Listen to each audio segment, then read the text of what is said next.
should probably also shift weapons. I mean, a big sledgehammer.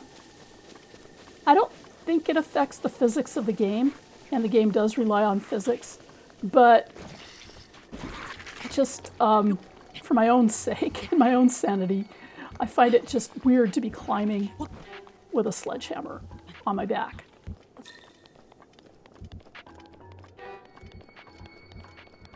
And let's see. I've got, as you can see, I cashed in a lot of stuff with Beetle, and I also cooked up some hardy durians and some Endura carrots. So I have a whole lot of yellow temporary hearts right now, and I have 2 yellow rings of stamina. So I've got enough stamina to get up this, but it looks like even my 1 ring of green stamina is probably going to get me here. And let's just hope that the rain doesn't start up before I get there. I guess it's not going to get me there, but... Okay. There we go. I'll wait for a second for my stamina to replenish before I start going up again. This one's not going to be hard. This is where I get to the ledge where I can actually start paragliding down. At least I think so. Let's see. Yeah.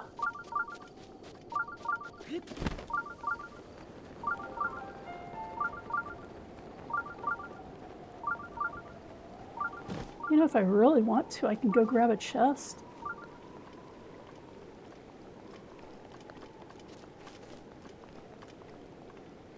Why not?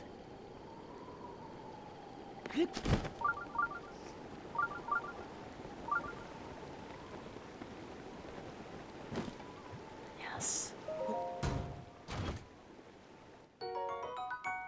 Okay. The wind started becoming interesting there for a minute. When you see these white streams, that's basically the wind.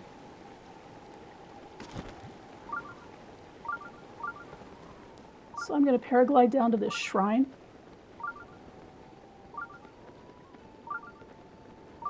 By the way, I put together a bunch of clips from the last Breath of the Wild episode, and I focused on a lot of things that are useful for early game.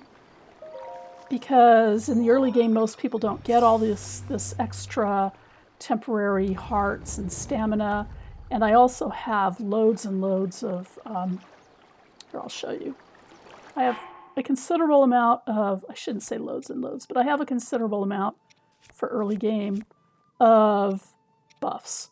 So that's like Stamella Shroom is a stamina buff. Chill Shroom is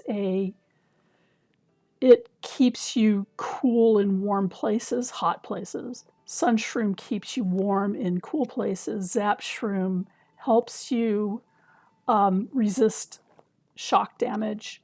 Rush Shroom helps speed up your climbing and other activities, running and so on. Iron Shroom gives you added defense. Silent Shroom helps your stealth. And Endura Carrots, well, you see what those do. They give you 2 extra rings of stamina.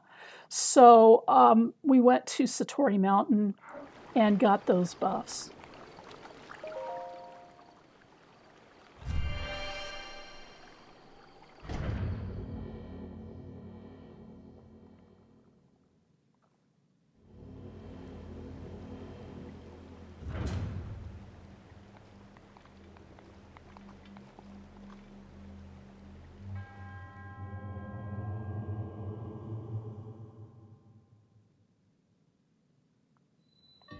This is one of those shrines that tries to teach you how to use your runes.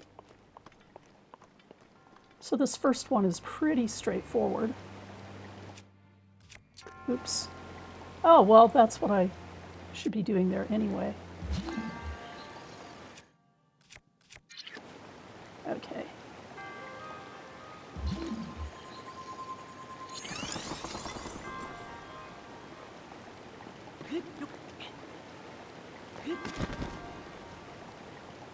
Now you'll notice that there is no bottom to this one. So you actually have to use the waterfall itself.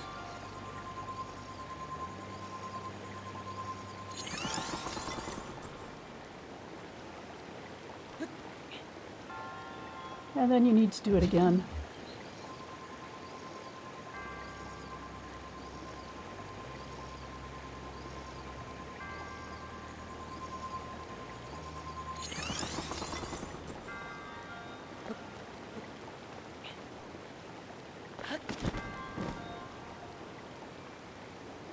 And there's a chest up there. So one of the things that you can do here is you can go up to that chest.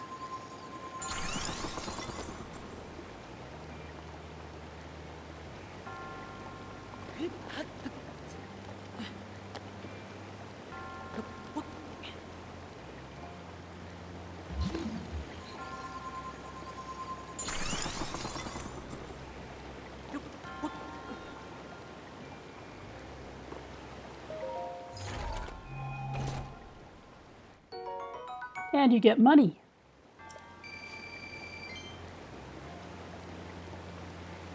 Okay.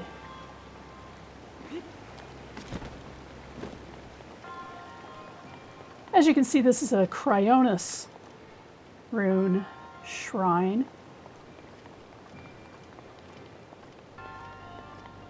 And what you have to do, that ball that's coming down, you have to get it into that thing over there. So what you have to do is you have to make sure to tip it towards the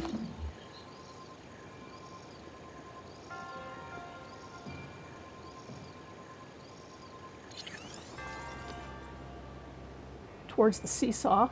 Okay.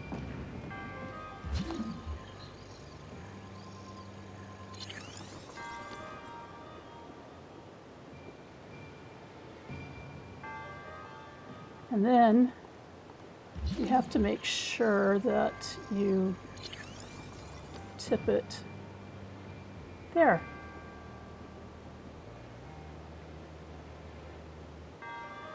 This is 2 times that in a row that I've done this on the first try. It usually takes a little trial and error, but to make sure that you position them exactly in the right place.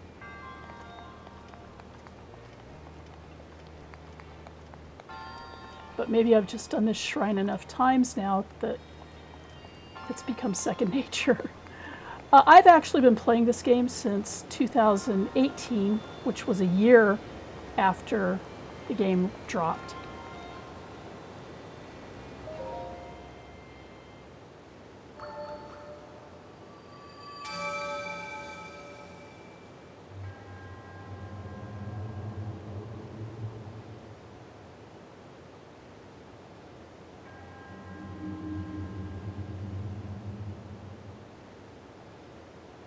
These are Shika monks.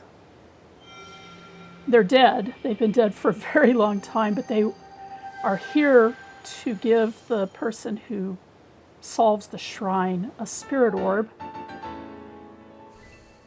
because there is a prophecy about a hero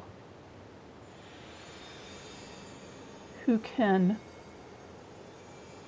overcome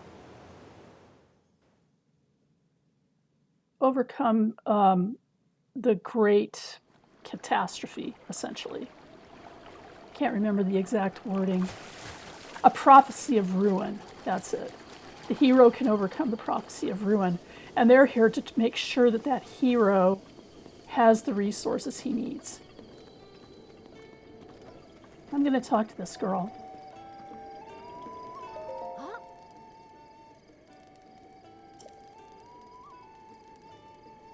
She finds it very peaceful around here. And she says, it's sometimes easy to forget that the world almost ended years ago. This is really important information. There are still monsters wandering around, and the area near Hyrule Castle is especially dangerous. If you're going to be traveling, you should know a thing or two about elixirs. Elixirs? You can make elixirs by mixing bugs and other small creatures with monster parts. Most of them are no good for refilling your health, but they can have a lot of unique effects. They can increase speed, raise your resistance to extreme temperatures. And she's impressed that I've gotten this far without any knowledge of elixirs. She's really not aware that I just woke up. So she wants to give me one of her elixirs because she doesn't want me to die out there. Okay, nice. Hasty elixir, that's a good one. That will increase my run speed. So she uses it to escape from enemies or anytime she needs to hurry. And she's giving me the recipe. Nice. Hightail lizard and monster parts. She usually has a stock of 10 or so on hand. I wonder if I'll be able to buy some from her later on. I've never actually done that. I'm not going to sit by the fire. I'm going to check and see. I have enough rushrooms to make the food equivalent of that elixir.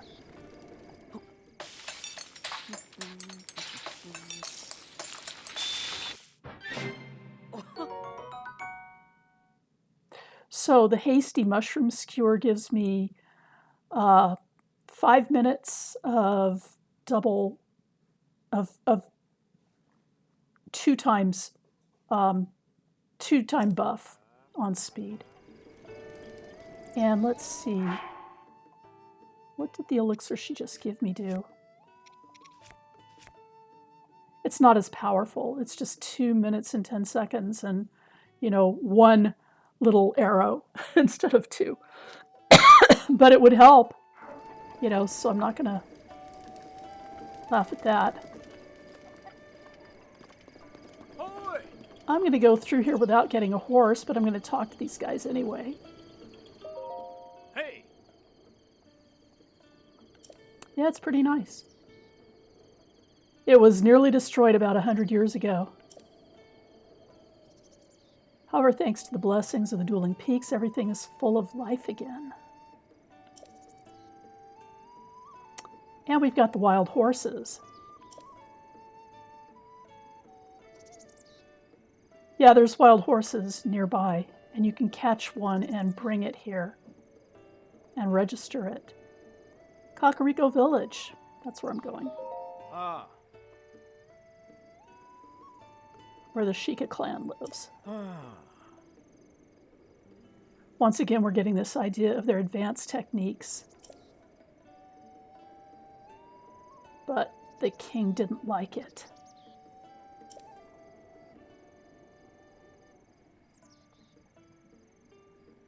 So he's giving me directions. And it's pretty straightforward.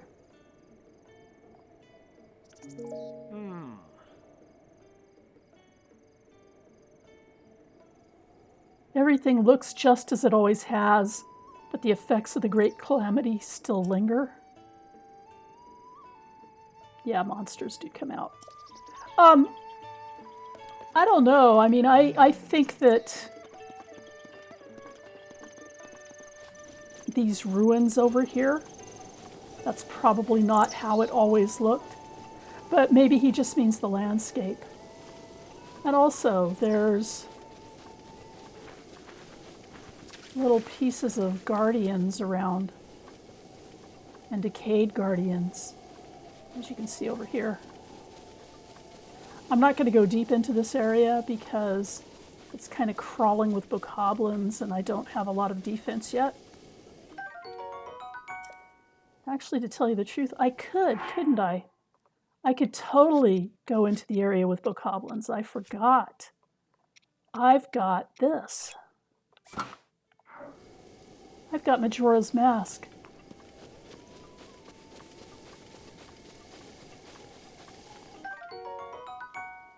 Which is a very useful item this early in the game, especially in Master Mode, if you want to do any exploring.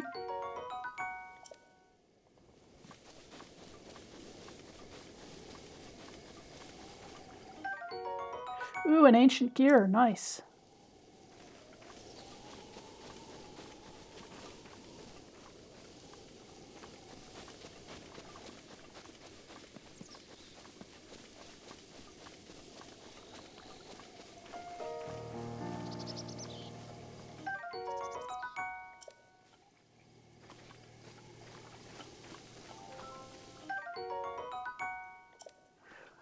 Well, I'm not going to run around the entire field right now. But you can see there's a lot of guardians in this field. And later on in the game, we will find out their story.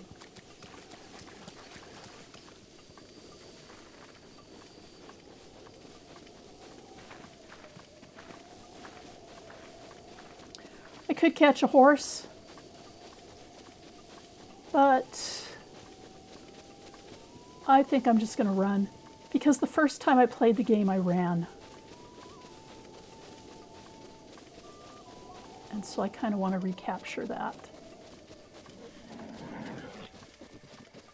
The solid colored horses usually have the better stats, and the multicolored horses or the brindled horses, they usually don't have as great stats, but they're very docile.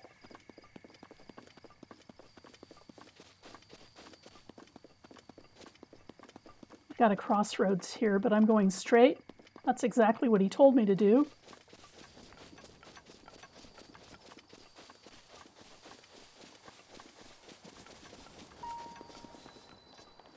And now we've got this situation. I can actually take these guys out, but let's see what happens if I don't. I'm going to save first.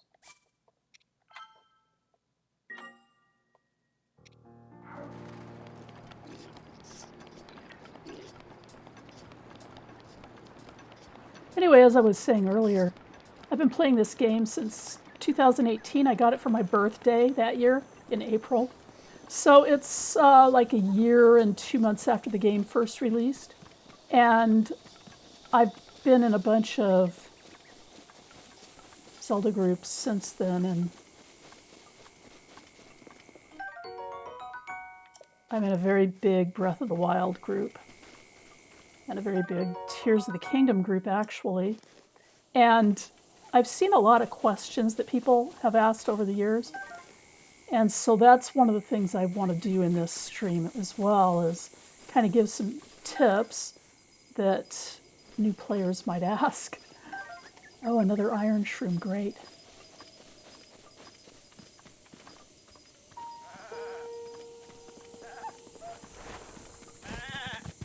And let's stay away from that guy. There's a very unusual looking creature right here. I'm going to talk to him. Oh, and he has an exclamation mark, which means that he has a side quest for me. Shalaka.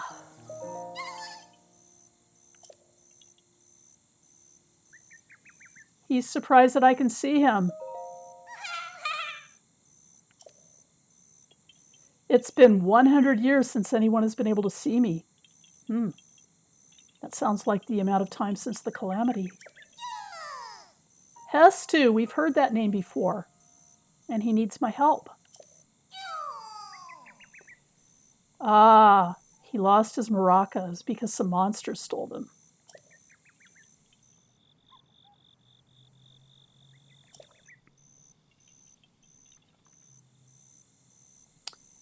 He can't use his powers without the maracas.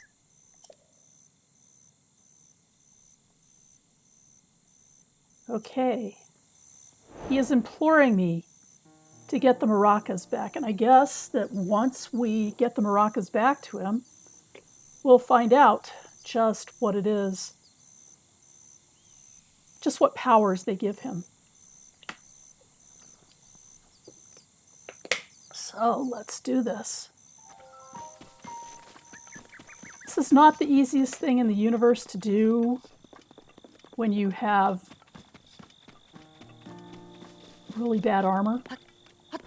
But I have a superpower. It's called a Korok seed. I mean, not a Korok seed, excuse me. It's called a Korok branch or a Korok leaf. And it might be useful here. But before I do that, I'm going to... That's not what I plan to do. Let's see. When you're switching between games, sometimes the buttons get confused. I'm going to kneel. That increases my stealth. I'm going to click this.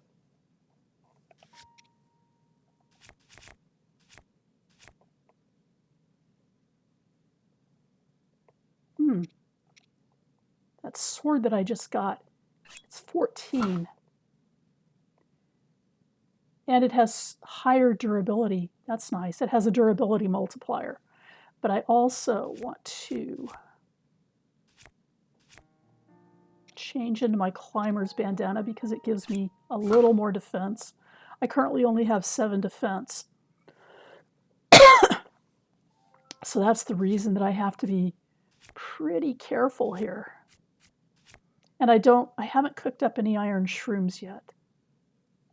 So let's see what we can do.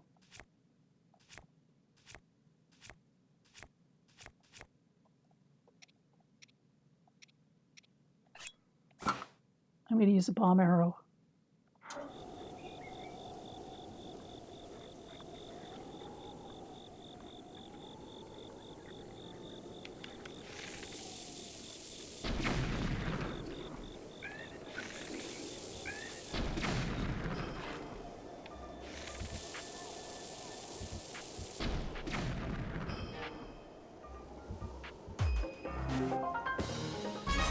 Well, that was nice. That was easy. Sometimes they go over the ledge and are still alive, and so you have to fight them.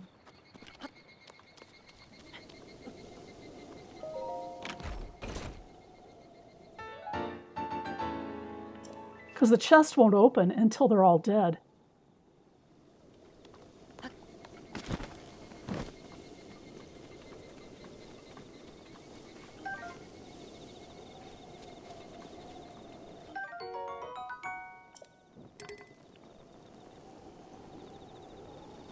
Yeah, I'm not going to take that.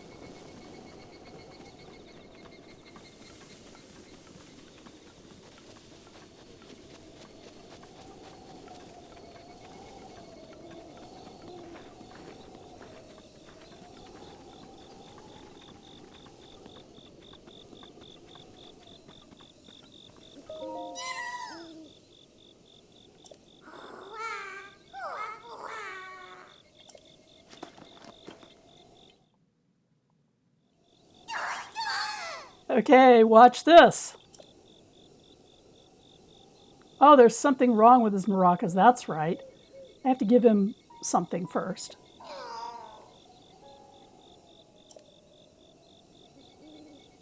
If I had just one Korok seed, I could sing, dance, and use my powers to help you.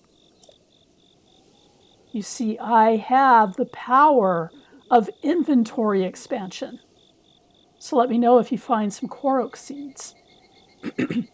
Inventory expansion. Well, let's see. Do we need inventory expansion?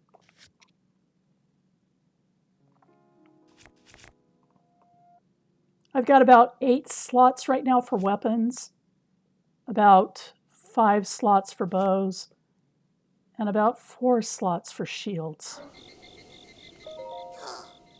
And I have 4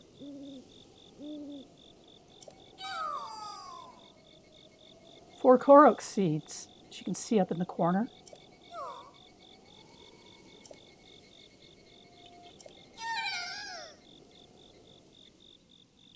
Yes, I got a Korok seed from one of the forest children.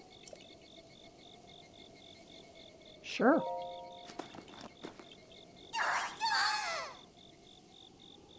Weapons, obviously. Okay.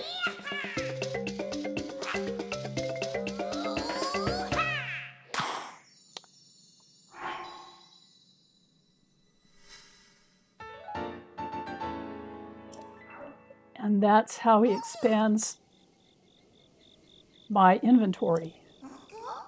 And he wants me to do something more, give him more Korok seeds. So I'm going to expand my bow stash.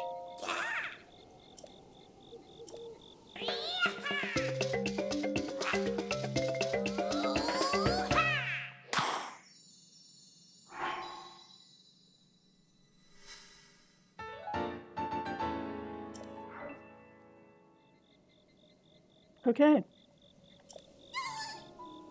Uh-oh. I need to get back before Grandpa yells at me. So he wants me to find him in the Korok Forest, if I find any. Oh, that's going to be fun. Okay. So we still want to head towards Kakariko Village. And we were told that all we had to do was go over the bridge and follow the road. So we're going to do that.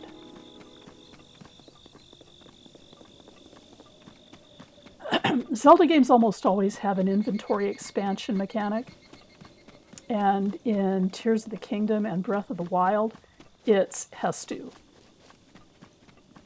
So you have no idea who Hestu is the first time you hear his name. The first time you hear his name is the first time you get a Korok seed. And I did that within like 10 minutes of opening the game. Okay, this is a Korok seed puzzle. And it's an easy one. It's super easy. So I'm going to change to magnesis because this is magnetic. It's metal. And what you have to do is you have to make these symmetric. So this one is just a perfect square and this one has a piece missing.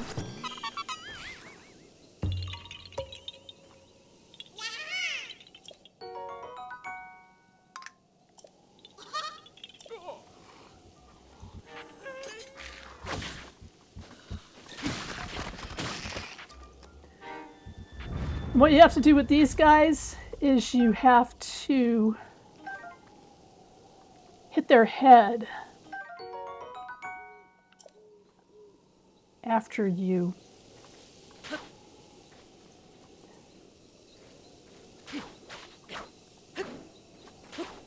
This may look useless, but there might be things hidden in the grass, to be honest.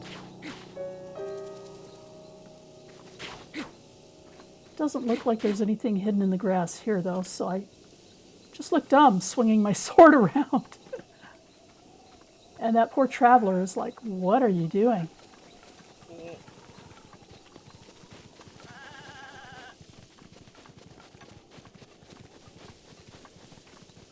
Oh, but bokoblin arms actually can be used as weapons.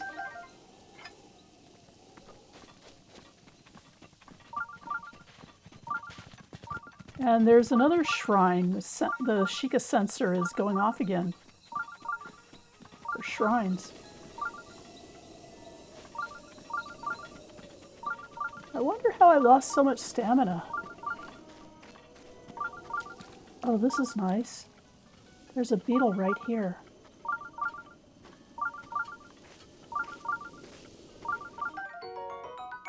Energetic rhino beetle.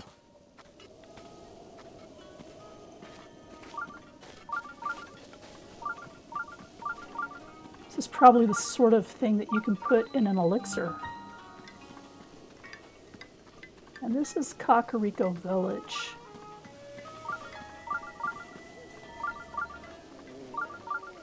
And it's about 11 o'clock at night.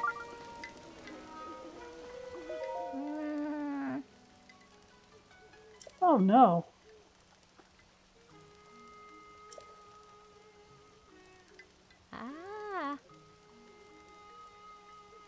Her name is Nana.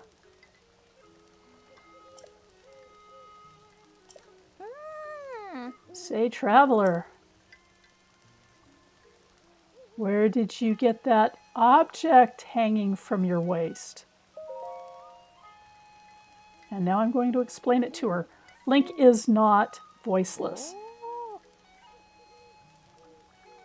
A lot of people say Link has no voice, but he does. He talks to people.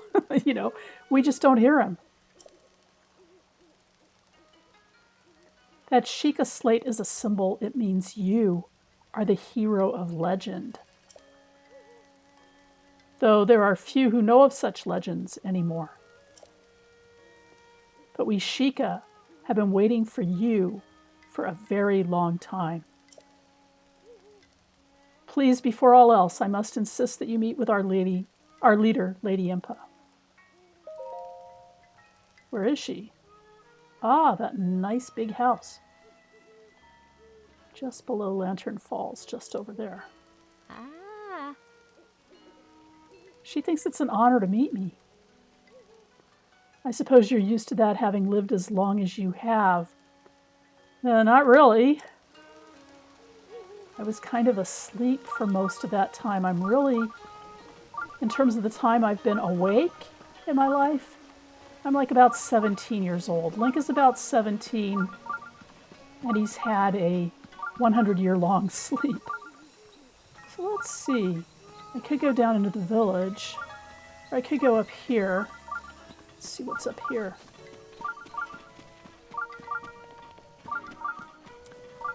Because that Sheikah sensor is going off, and it's nighttime, and I don't really want to wake Impa at like almost midnight.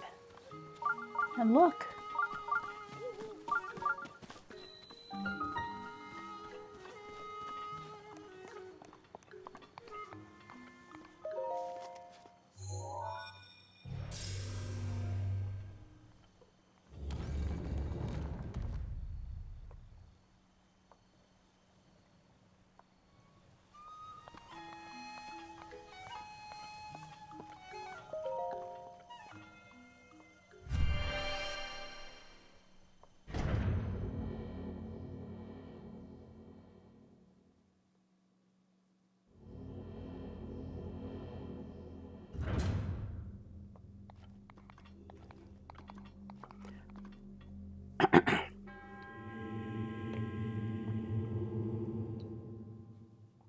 I share with you my knowledge that it may please Hylia.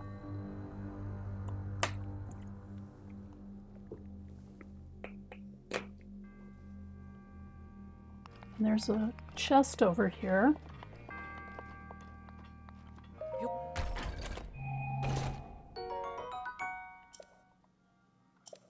My inventory's full, so I have to drop something. In Tears of the Kingdom, you can just do this.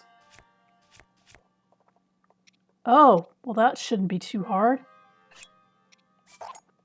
I've got these useless tree branches.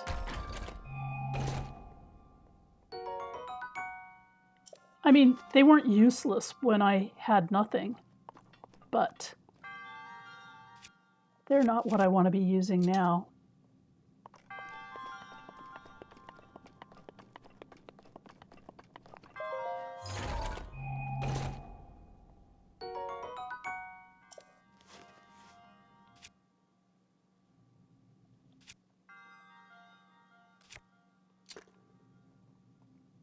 Okay. So this is the best gear I've had in the game so far. I think.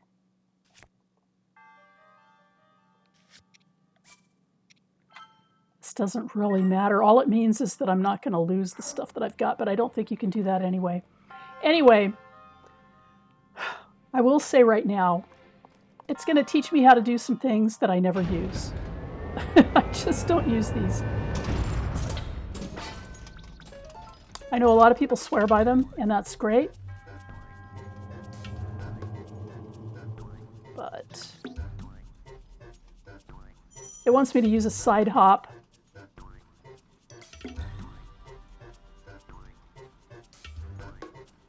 So I strafe and jump at the same time and avoid.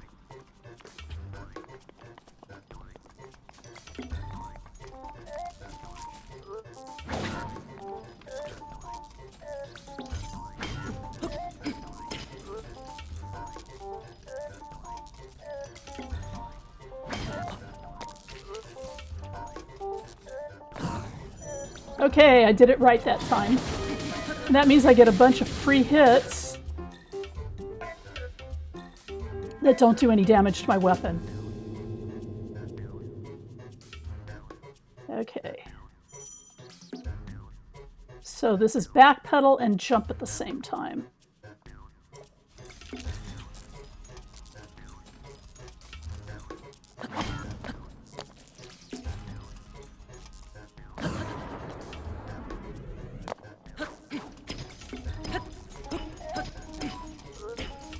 I didn't get there fast enough.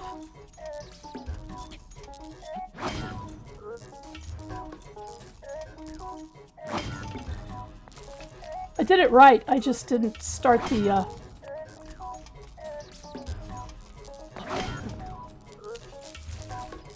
I just didn't start the hit fast enough.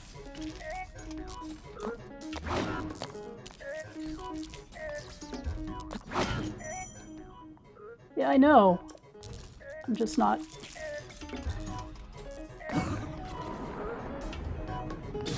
Yeah, I guess I have to start hitting it while I'm still up in the air, but it tells me that my blade is damaged. Okay, I can parry with my shield. I did used to do this with Guardians, but...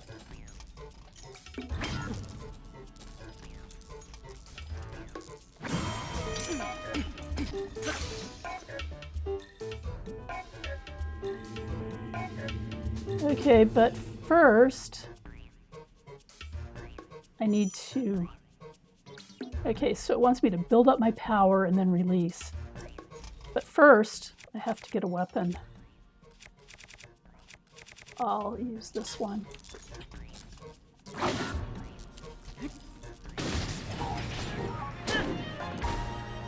And that is Link's signature move. Okay, so I've gotten through this shrine.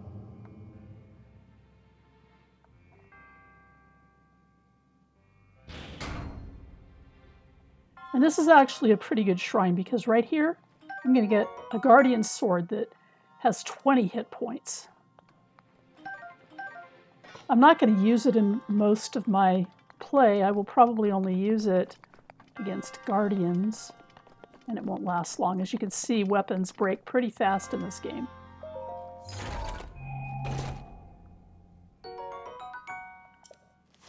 Which is why you can either play a very frustrated game of, oh my gosh, I'm always losing my weapons, or a pretty chill game of, there's lots of weapons in the game. And that's the game I play. I'm like, so I lost a weapon. That leaves me some inventory space for another weapon. It subverts the prophecy of ruin. So these Sheikah are devoted to the goddess Hylia. And if we want to go into lore, in Skyward Sword, the game that was released before this, it was released the same year as Skyrim. In Skyward Sword, we learn a very interesting detail, and it's that Hylia took on human form. And there's a big reason for this in the game. So she took on human form. She became incarnate in the world, and we actually know her incarnation.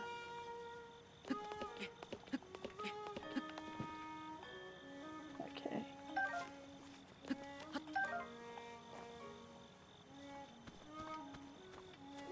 I think I'm going to save.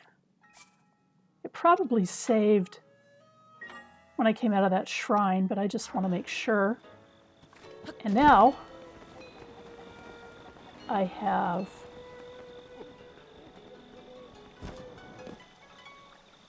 four spirit orbs, which means that once again I am able to cash in at a goddess statue. But the last goddess statue we saw was in the Temple of Time. And we have another goddess statue right here in Kakariko Village. Most villages do have one. And this is a statue of the goddess Hylia. Last time I took a heart container. This time I want a stamina vessel. And I'm going to stick with stamina for a while.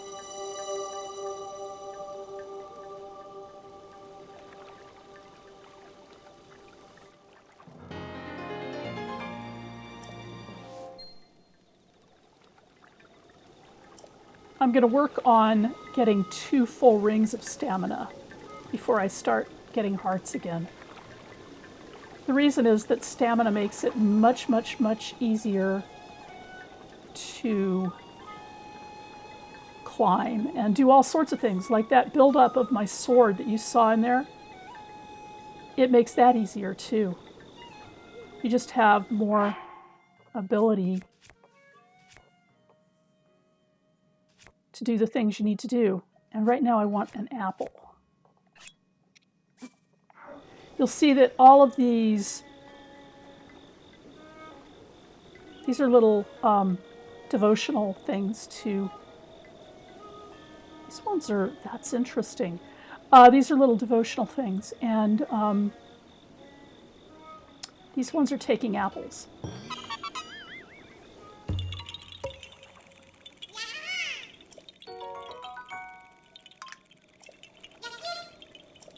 When I said it was interesting, it's because the shape is frog. So these are all frog-shaped, and that's... I'm not going to explain that just yet. Let's just let the game reveal that detail. And I am going to hang out for the next 25 minutes.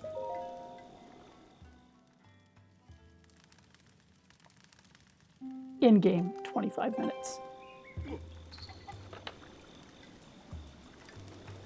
I'm gonna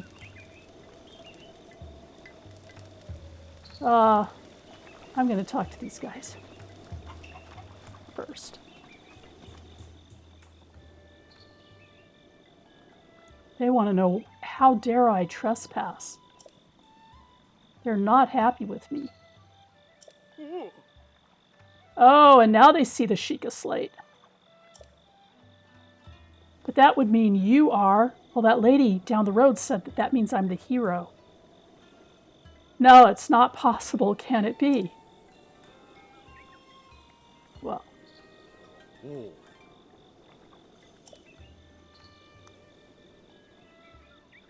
So now they tell me to go ahead and step inside.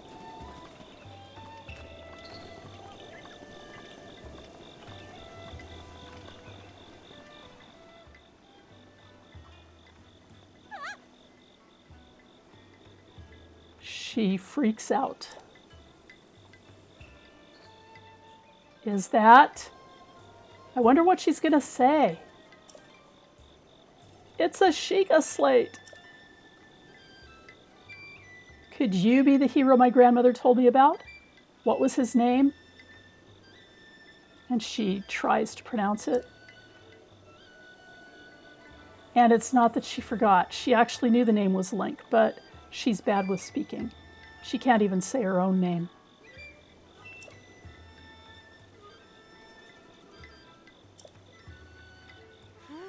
My name is Paya.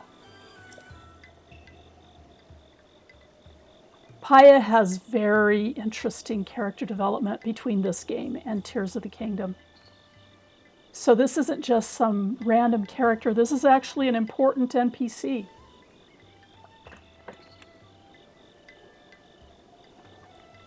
I know I should be able to say that easily, seeing as how it's my own name and all.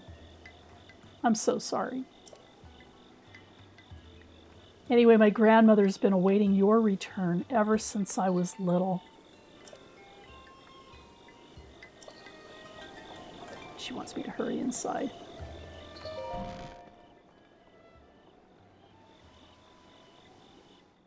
So, you're finally awake. It has been quite a long time, Link. I am much older now, but you remember me, don't you?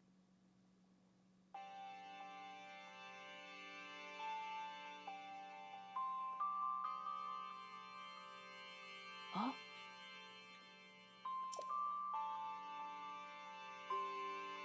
Yeah. A stranger to you. Those eyes, they lack the light of familiarity. It is I, courageous one. Notice that that's exactly what the old man called him. King Rome called him courageous one. Impa, surely you must at least remember the name Impa. Oh. So I've lost my memory.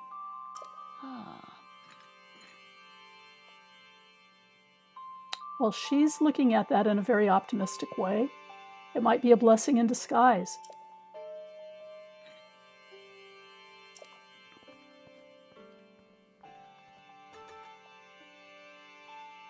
Hmm. 100 years ago. Oh. Yes, 100 years ago, the kingdom of Hyrule was destroyed.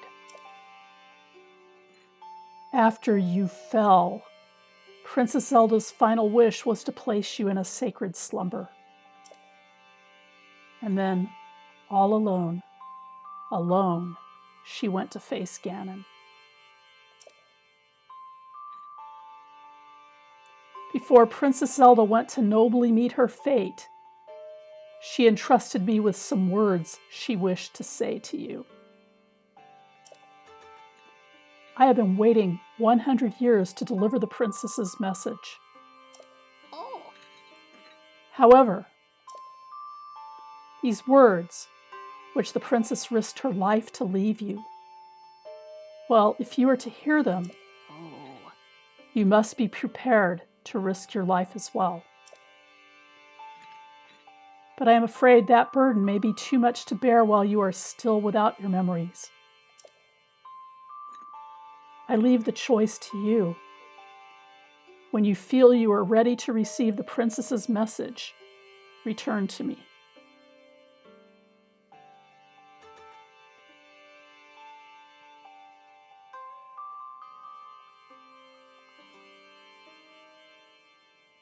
Hold on, I'm going to check and make sure. I am live, good. Okay. I just haven't seen anybody in the chat yet. Okay, so I leave the choice to you. One thing that I want to say is that Princess Zelda is frequently talked about as a damsel in distress, but I think that this dialogue puts the lie to that. She's not a damsel in distress. Even though the king said, "You must save her, save my daughter," Zelda has been heroically holding back the power of Ganon for 100 years. She needs help, and we'll talk about that in a little while, why she needs help. But she's been doing this for 100 years. So I'm going to talk to Impa again. Yeah. She cannot pass these words to someone who lacks conviction. Are you prepared to risk your life for the greater good? Well, of course I am. I'm Link. Not a memory to your name, yet you are as intent as ever to charge forward with only courage and justice on your side. You have not changed a bit. Once a hero, always a hero. Oh. Very well. Since you have lost your memory, I will recount for you all that has happened.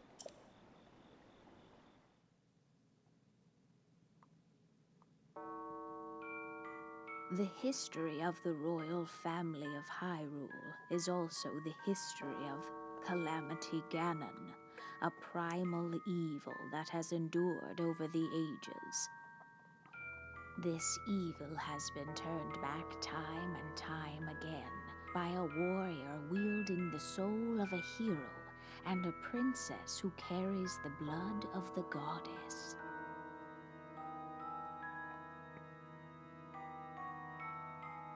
With the passage of time, each conflict with Ganon faded into legend. So listen closely as I tell you of this legend. that occurred 10,000 years ago. Hyrule was then blossoming as a highly advanced civilization. Even the most powerful monsters posed little threat to the denizens of the realm. The people thought it wise to utilize their technological prowess to ensure the safety of the land should Calamity Ganon ever return.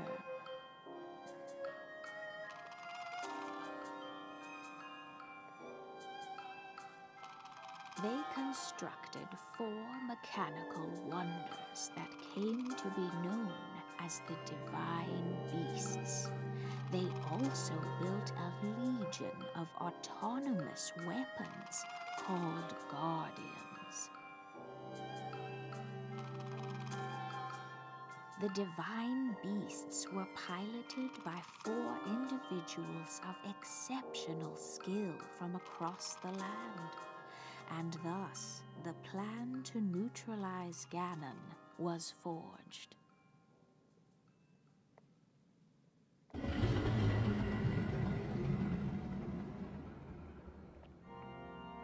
Upon Ganon's inevitable return to Hyrule, the princess and the hero fought alongside these 4 champions against this ancient evil. The Guardians were tasked with protecting the hero as the Divine Beasts unleashed a furious attack upon their terrible foe.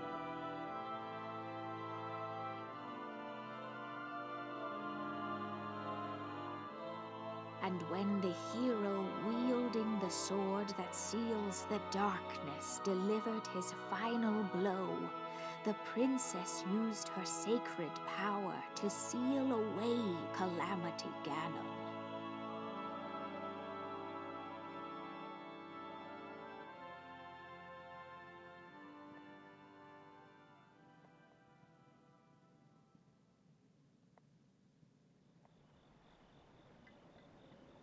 Yeah.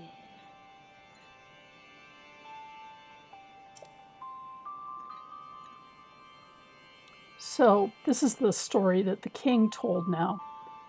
That 100 years ago we strove to follow the lead of our ancestors.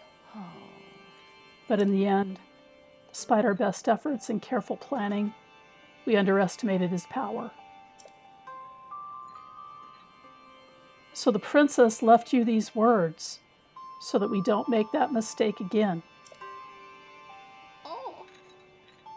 Free the 4 divine beasts. That is what she said. Well, since she just told me about the divine beasts, I'm going to say understood. And now I've got a new objective on my main quest. Oh, my Sheikah slate is not yet complete. The device Princess Zelda left you is your guide and also your memory. Now let's see. Someone at the research lab in Hateno Village might be able to help you. And now I have a marker for Hateno Village. The location shining on the eastern edge is Hateno Village. It's a small village, one of the very few places that avoided suffering significant damage during the Great Calamity.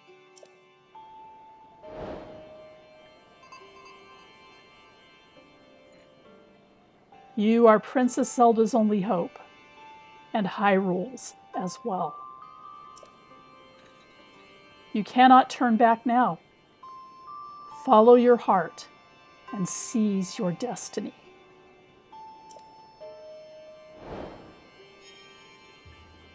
I wanted to mention a couple of things in the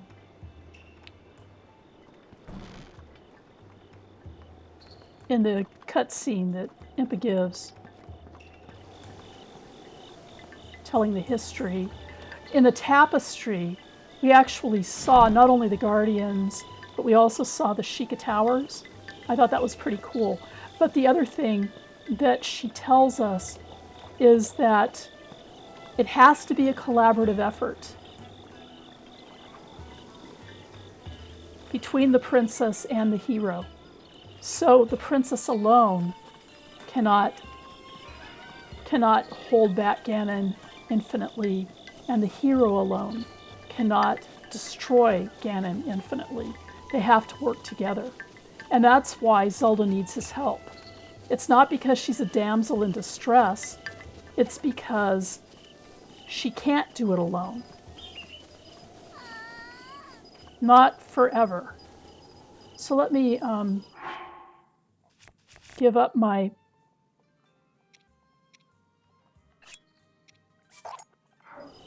sledgehammer and get a new one. See, I said that there's a lot of weapons in this game. And one of the things that I could do here, I could go over to that shrine right there. I think there may be another shrine.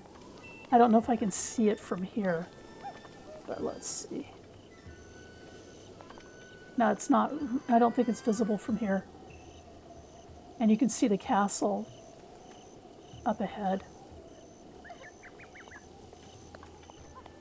And I'm going to find out why this kid is crying. Nope. She's running off.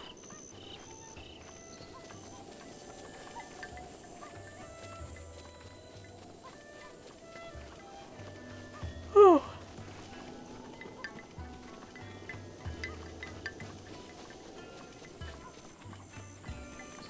I think I'd like to talk to the painter, though.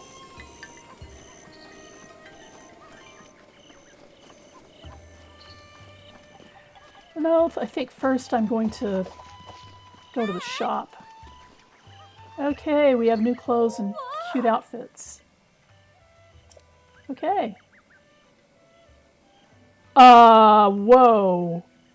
You're totally my type? Ooh, and you even have a Sheikah slate on your hip. You are so cool. Wait, huh? A Sheikah slate? Isn't that like an incredible thing that only incredible people can have? I'm not sure what all this means, mister, but it seems you're a great deal more important than you appear.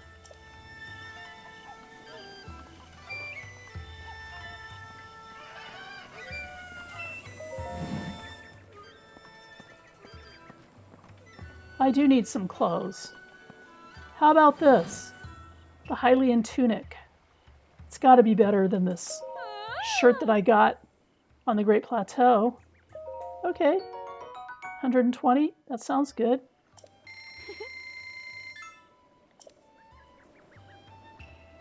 Okay.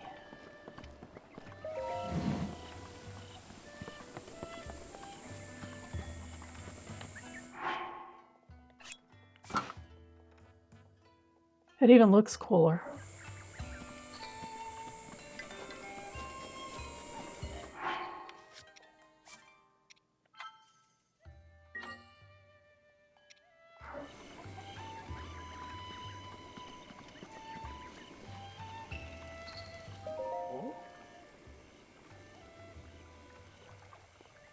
This painter wants to know if I'm a fellow traveler. He loves art and is traveling the world in search of beautiful landscapes. Just between you and me, I hear there's a great fairy fountain somewhere near this village. I hear it's breathtakingly beautiful. Aesthetics aside, they also say the place can bestow some kind of mysterious power on people. But nobody will tell him details. They never leave the safety of their village, so travelers like me are treated with suspicion.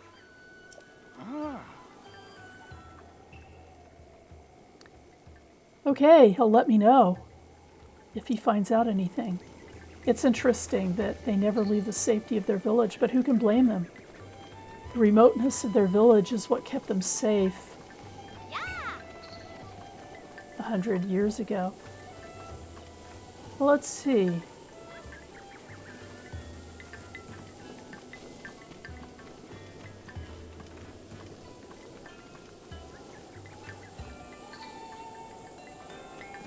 That's a rather macabre conversation for a guy to have with his young children.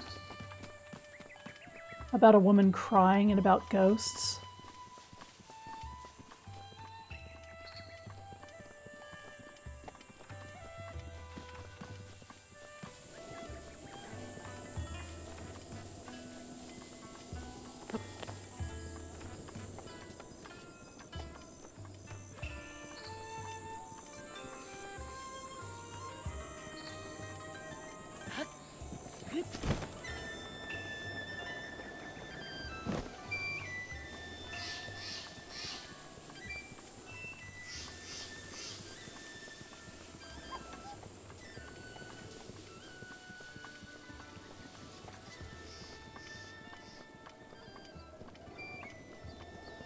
Lots of goats out here.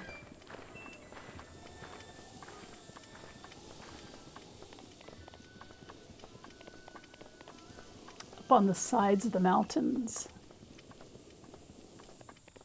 Hello. How are you? Letty is pro.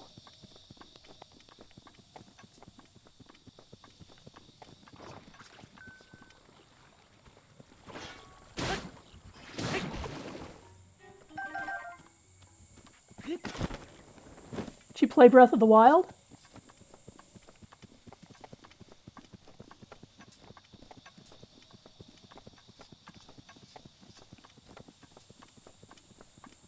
Great, I'm glad to hear it. Yeah, I'm doing well. Having some fun with a game that I really enjoy. Let's see here. Yeah, I want to go in that direction. Oh, there's a waterfall. No wonder those floating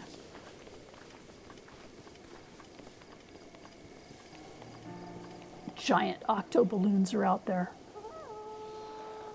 Uh-oh.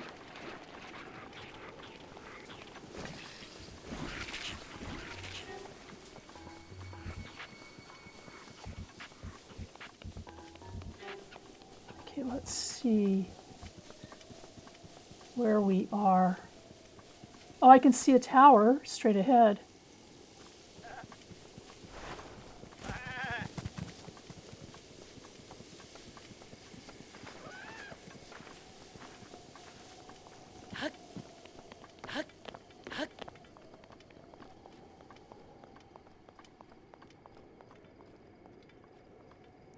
Okay.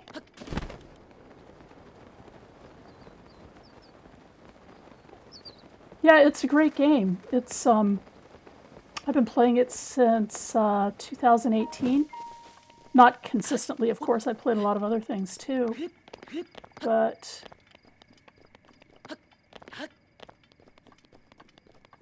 this is a game that I really enjoy. Yeah, I'm very new to streaming.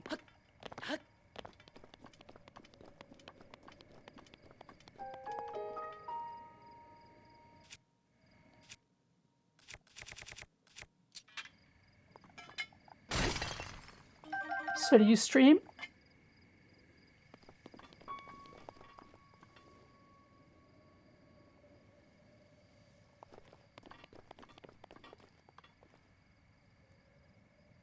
Thank you. Thank you for following me. I'll follow back when I get off my stream.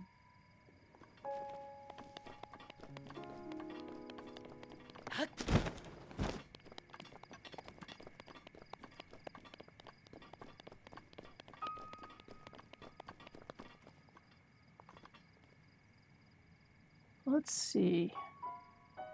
I think I need to get to higher ground if I want to make that jump.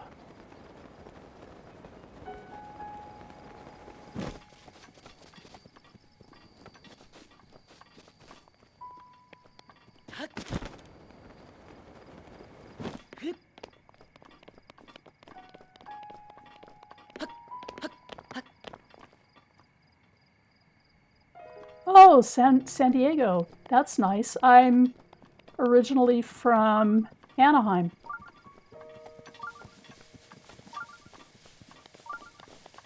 But I'm living in Falls Church. I've been here since 97.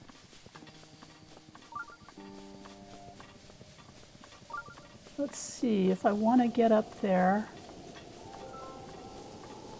I need to find an easy way. This looks easy.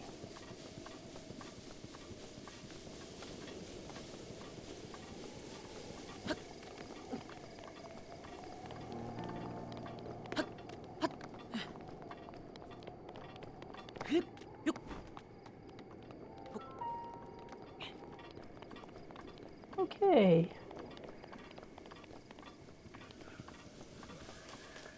Oh, I'm hearing some snoring. I do not want that encounter. I can't see it from here, but I know what it means. It's a big mini boss battle. No, I'm not planning to be a full-time streamer. I'm actually just kind of doing it for fun. And also, I'm involved with a convention, and it would be great to raise visibility for it. It's called Doxicon. And do I work? I'm actually retired. I'm a retired college professor, which is probably not the typical profile for streamers.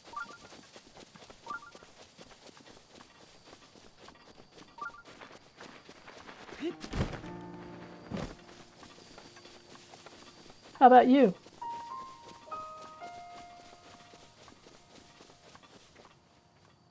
Okay. No, I should probably get down here. Thank you.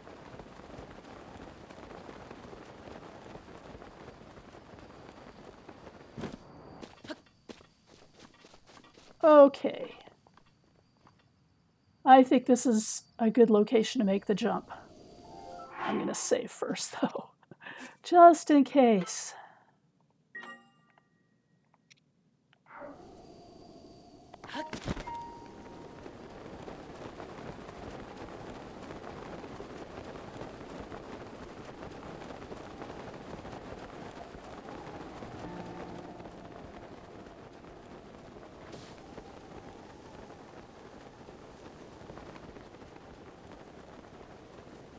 And I am going to cheese this a little bit by putting on the mask so the monsters won't harass me. I think I've earned that. I've done it enough times.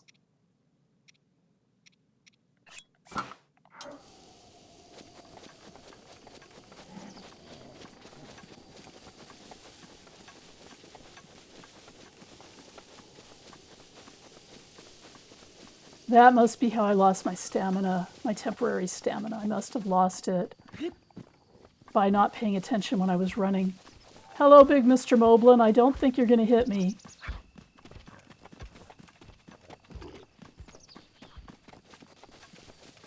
In Master Mode, they get pretty far advanced pretty quickly. I'm seeing black Moblins and black Bokoblins. And I'm not gonna... Oh, that poor animal.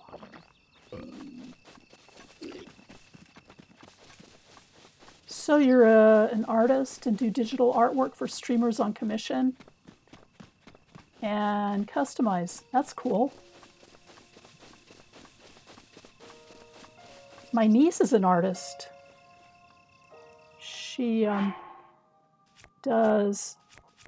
She doesn't do the kind of work you're doing. She does a lot of like wildlife illustrations and stuff. Oh, that was a bad shot.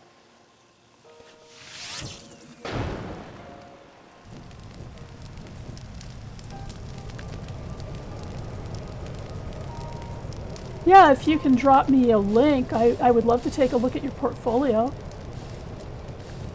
I don't think I'm actually looking for I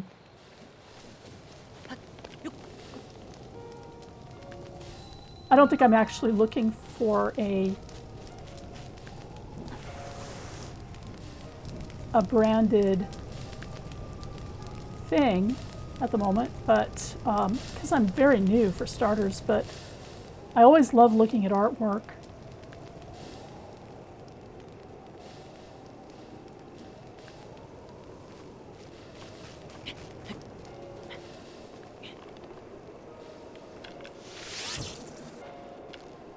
I'm gonna see if it comes back around. It doesn't, I don't think.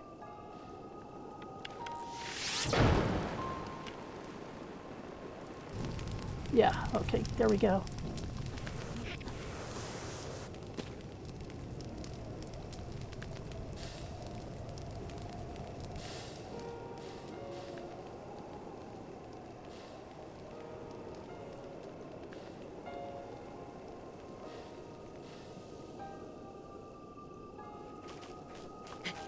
Okay. Time to climb the tower. Oh, I'm going to put on the climber's bandana.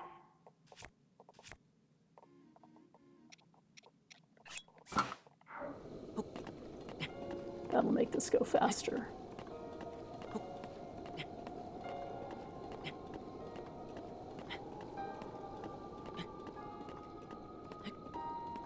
Okay, it looks like there's thorns on the right side, so I'll go off to the left.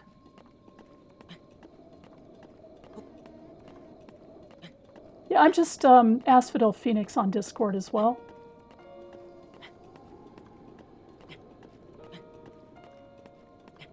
So it's pretty easy to remember.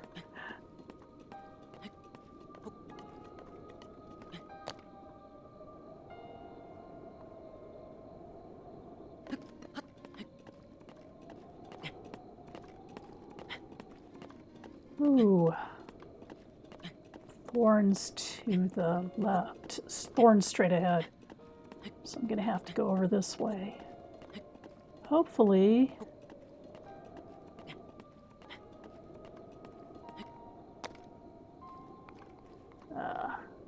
that looks bad. Okay.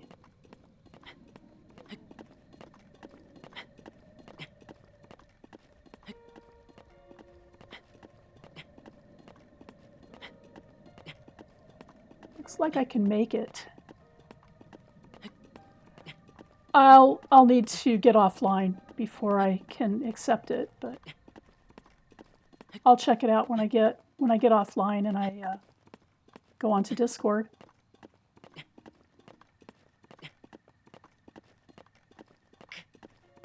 Okay. Just made it. I don't think I have any stamina replenishing stuff. Nope, I don't, so it's a good thing I made it.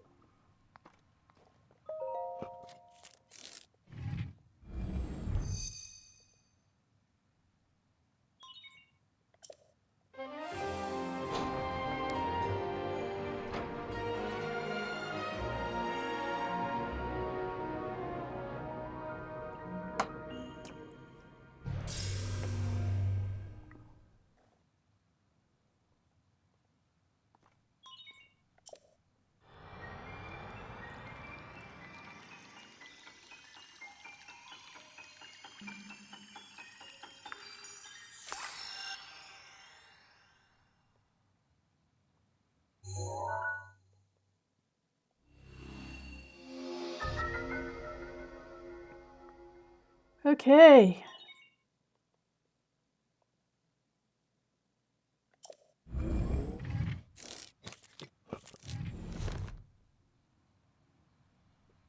I'm not able to get offline right now. I'll be getting offline at 11:30.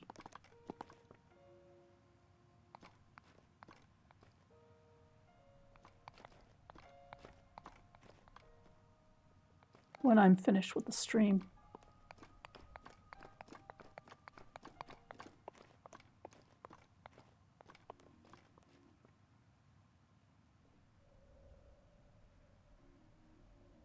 Let's see. Which way am I heading? Great. Yeah, I will. You know, I'll check that out when I get offline. Okay, I'm heading in that direction.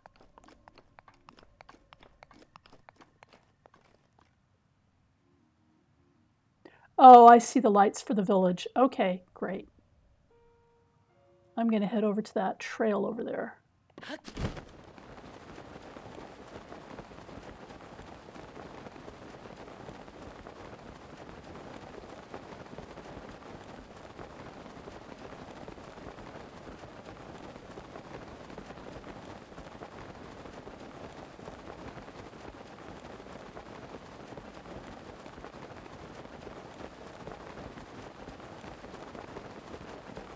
Oh, and there's a shrine up on that peak over there. I'll try to pin that when I...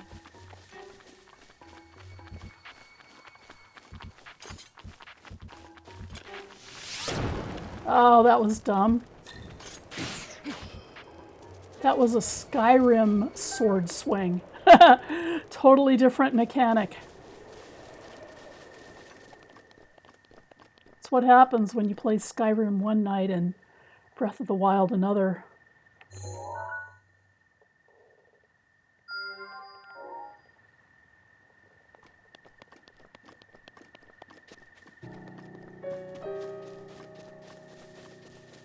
Nope, I am not going to talk to you.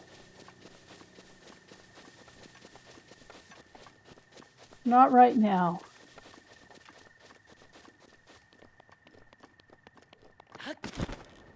I know what you're going to do.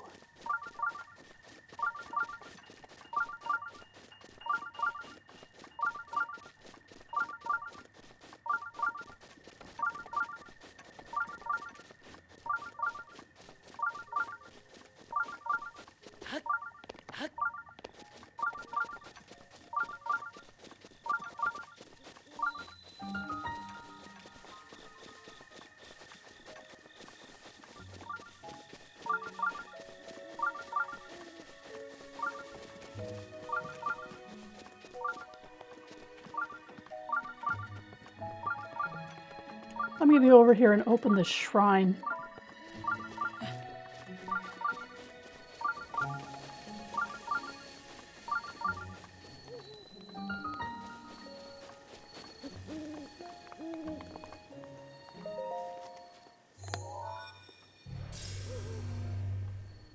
But I'm not going to go in.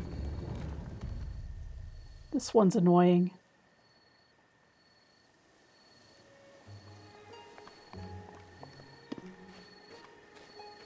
Okay.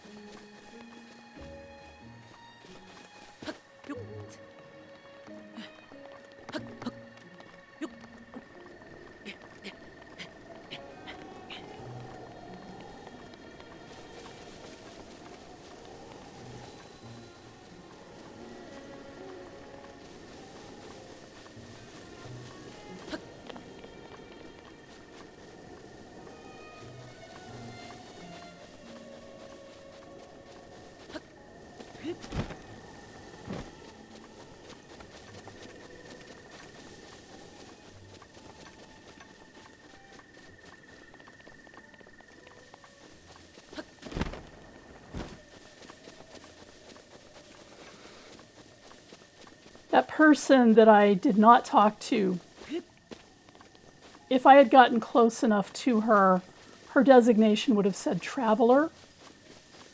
And travelers, well, that's not really what they are.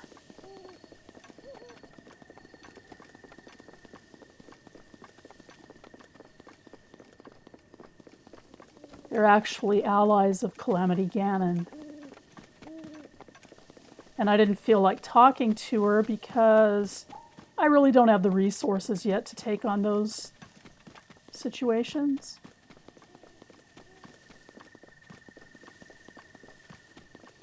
pretty soon I will. I mean, I could probably beat her, but I just didn't feel like messing with it. So I'm going to save. And I know that I said in my title for this episode that it's going to be about Link getting his gear. But that's actually what we're doing right now. We are preparing to get some good gear.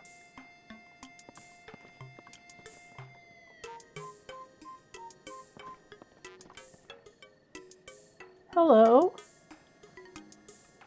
Main harvest. Okay, I don't know how to say your username. But hello, welcome.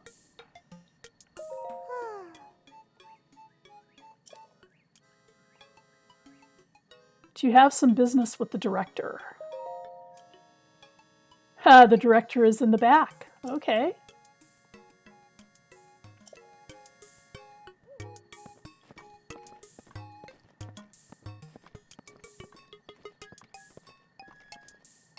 Yeah. Good morning.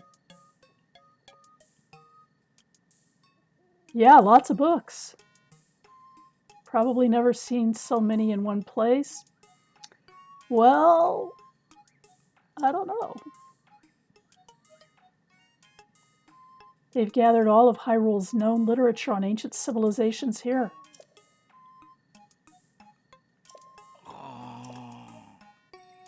He was going to tell me the number of books, but then he got distracted by, is that a Sheikah? There's no mistaking it. That's a real Sheikah slate, isn't it? So several people now, like 4 people in a row, have been shocked to see me with a Sheikah slate. Ah, if you could just show me the runes on it, I'd be most appreciative. I'll be glad to do that.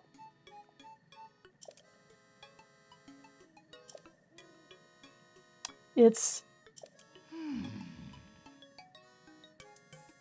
apparently missing something.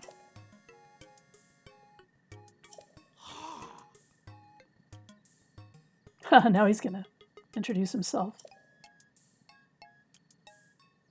Simon or Simon or Seaman, Seamin, however you say it. You are Link, right? Lady Impa told him. A young man holding a Sheikah slate will appear. Okay. He will be the hope that awakens from the slumber of restoration. His name will be Link. So she's already told them that I have awoken from a long slumber.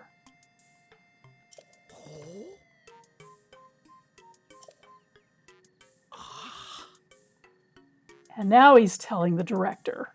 What? Somebody told me that he was the director. And now,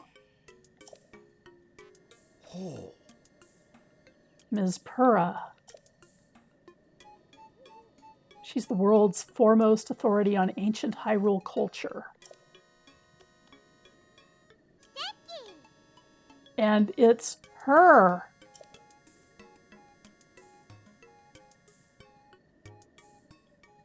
He's honored to be her assistant. So she may look like a young girl, but he's going to defer the explanations. Okay, I'll talk to Purra.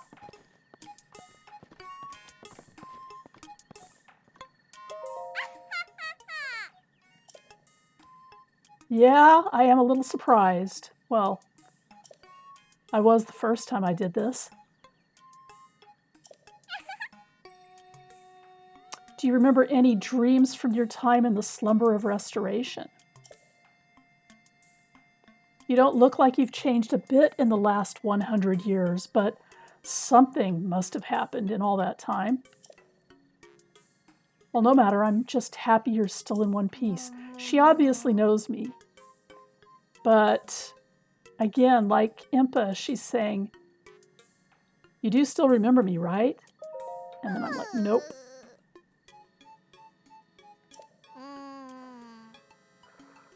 And she's the one who took me to the Shrine of Resurrection after Calamity Ganon fatally wounded me. Yeah, I don't remember. But she says it's as expected. That's kind of funny. Lost all memories.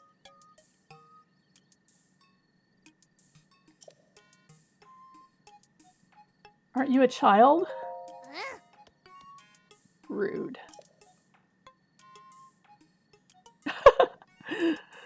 Yeah, I like that line. I suppose that's actually a rather logical conclusion to jump to. Oh, a failed experiment.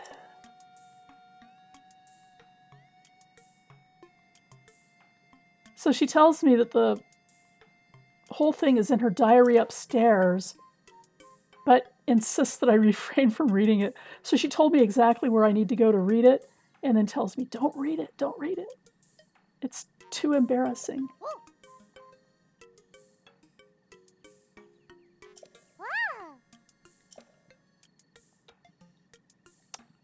But we need to talk about how to defeat Calamity Ganon, who's growing in strength with every passing moment. Because as we've said before, Zelda can't hold this off for a lot longer. She's held it off for 100 years all alone.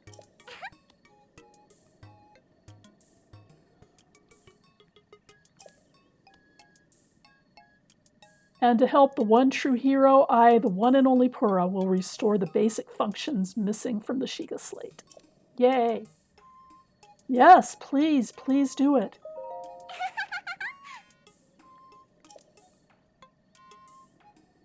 But she needs me to run an errand.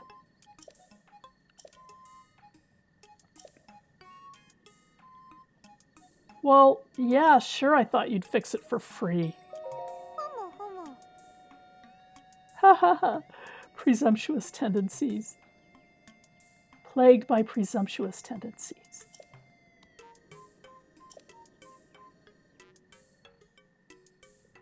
The unlit furnace on the wall just outside this laboratory. Bring the blue flame from the ancient furnace in town.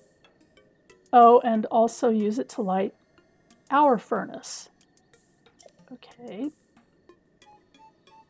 This sweet little guidance stone will start working once you do that, allowing us to restore your missing runes. And then she wonders about what young women say these days.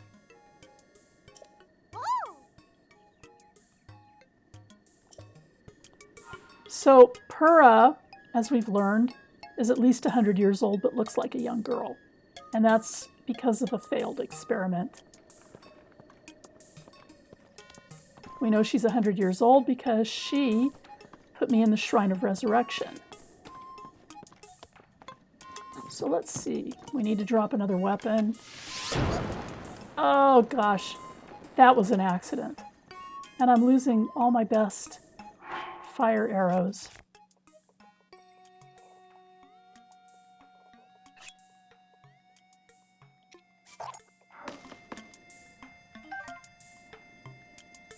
But I'm not going to go back for that.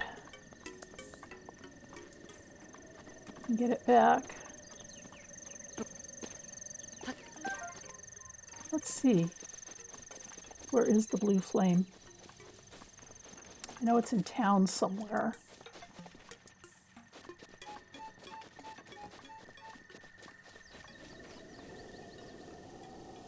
Ooh, that looks like the blue flame right over there.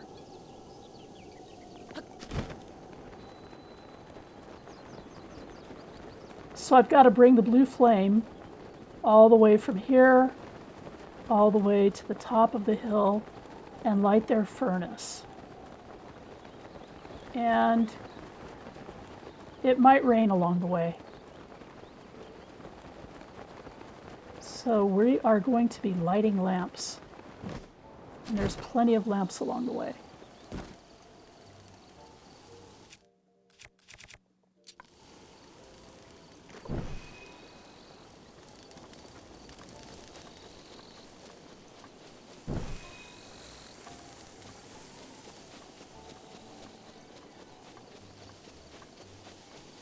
And the reason we're lighting the lamps is that if the fire goes out, we don't have to go all the way back to the blue furnace.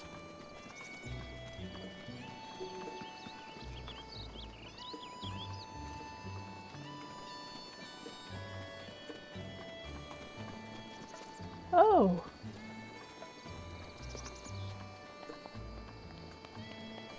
That's the house with the goddess statue.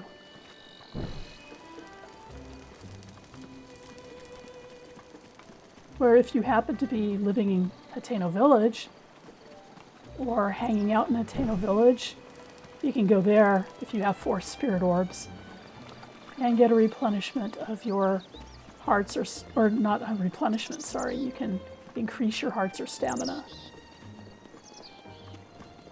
So let's see.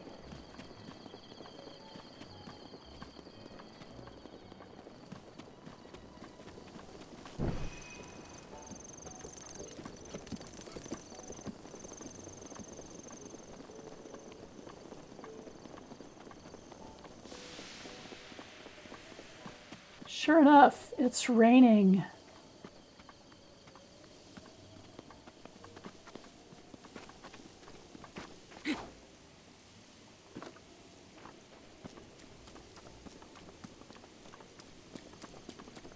Well, this gives me enough time to figure out my path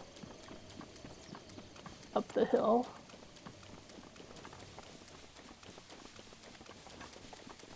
Once the rain stops. I can't do it that way.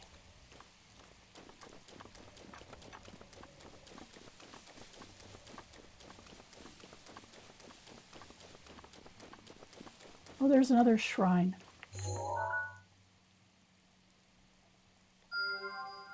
think I will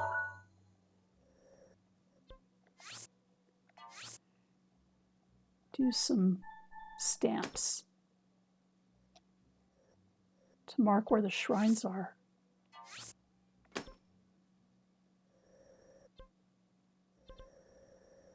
There was one over here, yeah.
Okay, it looks like all I have to do is follow the path, and it will wind its way around this way.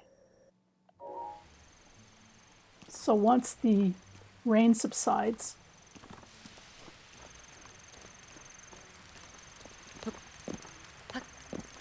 which could take a while,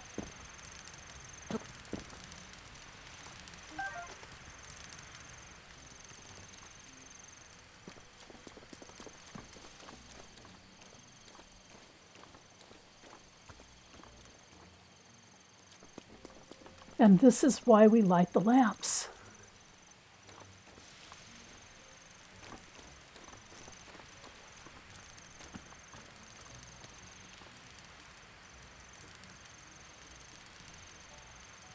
I think I might stamp this and go we're out of room for the night or for the morning.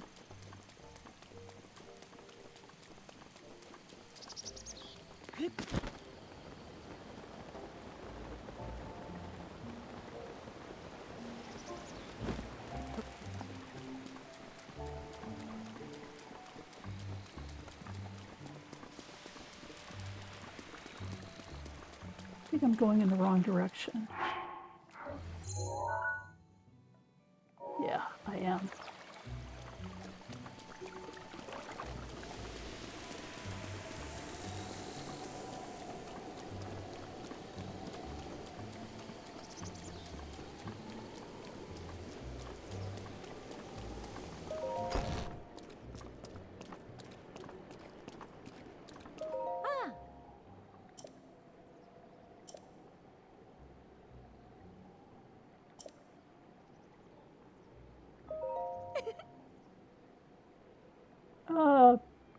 I think I'm going to sleep until the morning.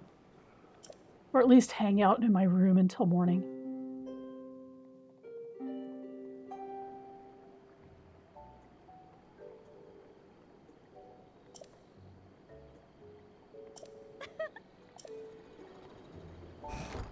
And hopefully it will now be sunny. Yep. So let's see.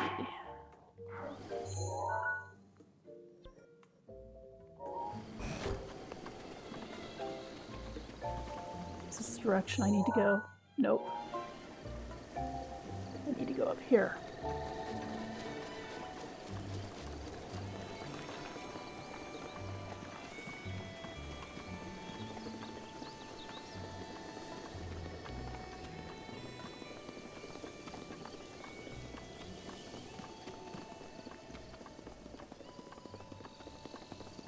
Let's hope it doesn't rain again.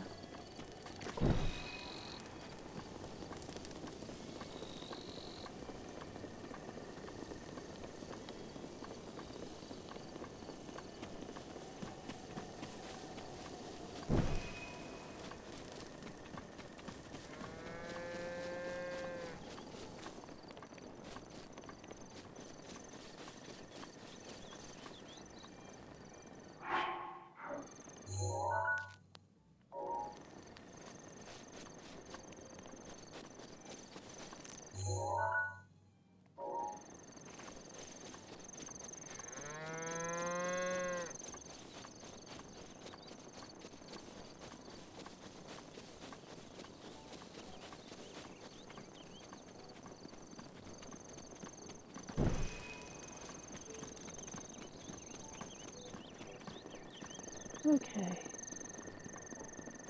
Here we go. And it looks like we're going to have clear skies for the rest of the way.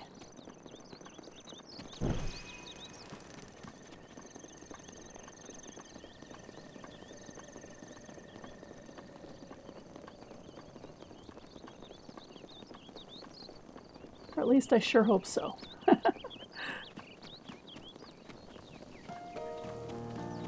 Yes, that music tells me that it's clear skies. Because that's the music that plays when rain ends. And basically we've made it.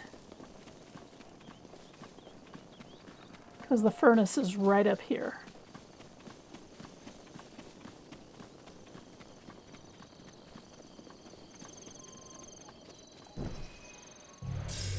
Okay.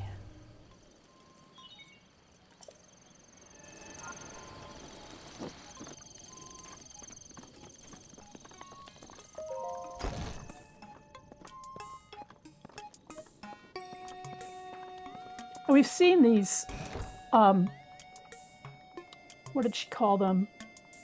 Guidance stones? We've seen them before. We've seen them in the shrines. We've seen them in the towers. And now we're seeing them here. And they're powered by blue flame.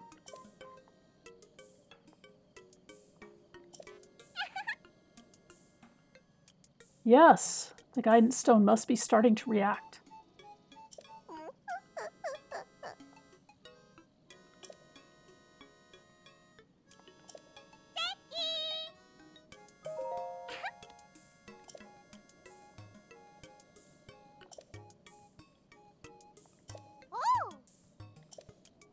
Okay, we're going to restore some runes.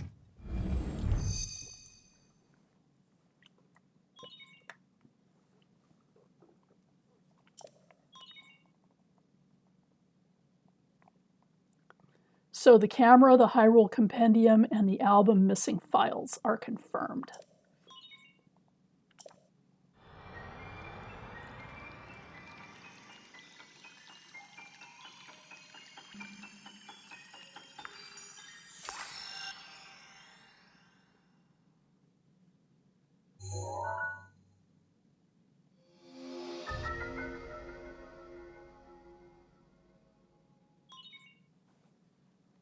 A rune has been added.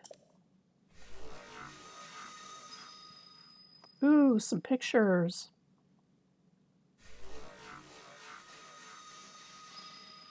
And the Hyrule Compendium.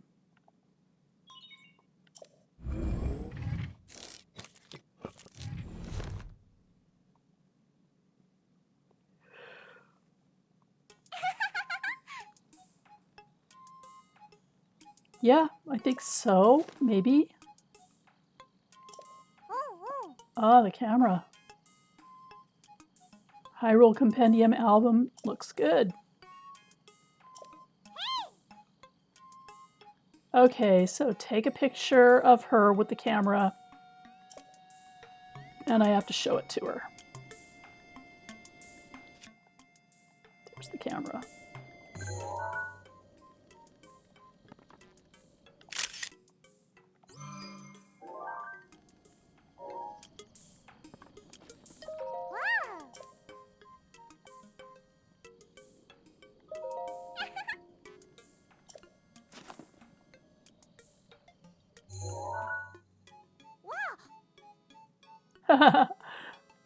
It's Purah.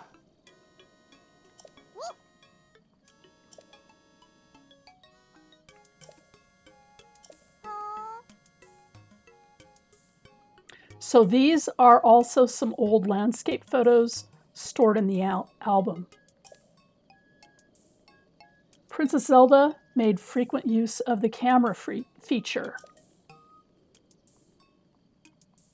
And Purah suddenly remembers that I was her appointed knight, which means there's a strong possibility that you accompanied her to all of the places where these pictures were taken. The lost memory thing could prove troublesome, but maybe these pictures could help restore my lost memories. So now she wants me to check in with Impa, who knows more about Princess Zelda than even Purah does. Okay.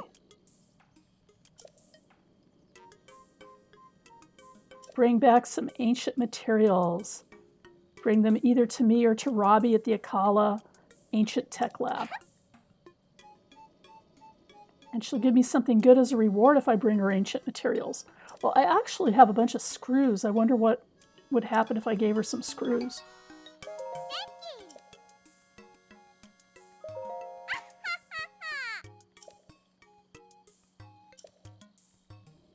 3 ancient screws. I think I've got that. And 3 ancient shafts to power up the remote bombs. And 3 ancient cores to power up stasis. Those are bigger deals. Okay.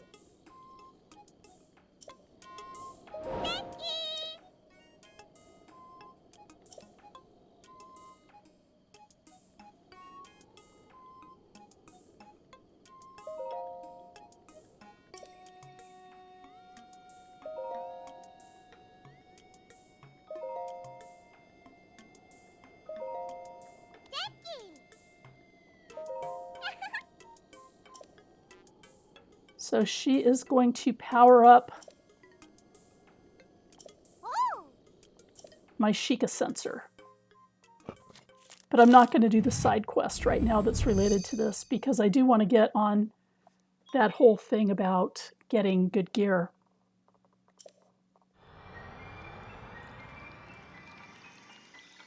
And this is actually the first step to getting good gear.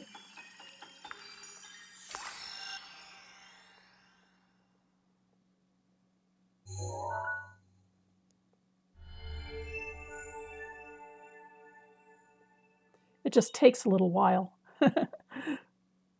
Okay.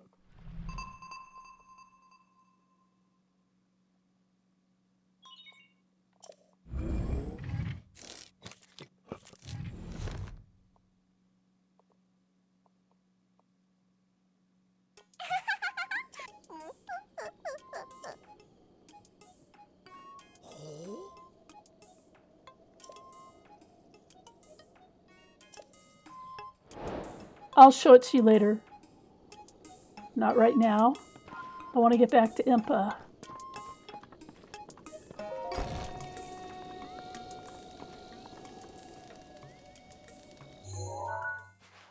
So we're going back to Kakariko.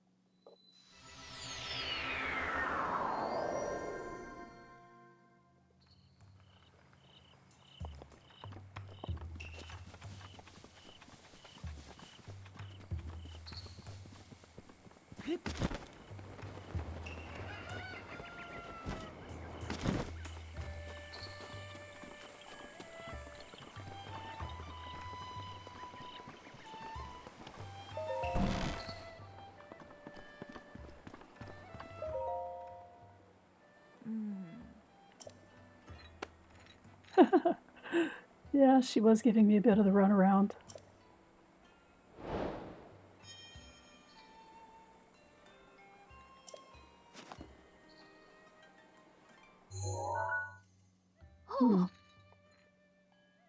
So it's the camera that Princess Zelda used 100 years ago. Back before the castle was an atrocity.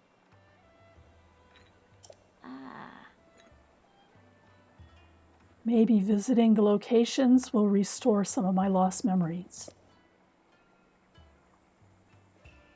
Come back here once you have tried going to at least one of those locations. There's something I wish to give you.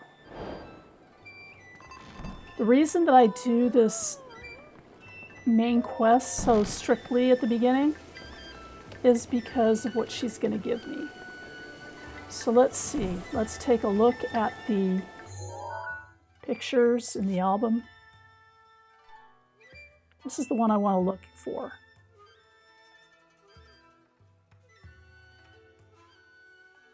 Because Dueling Peaks, it's got Dueling Peaks in the background. And that means that this must be fairly near the Great Plateau.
This is another Korok challenge, but I'm not going to take it right now. I'm just going to mark it on my map.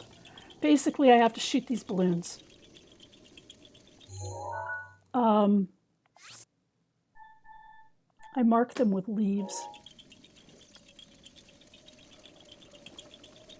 And I am going to put on the Majora's Mask.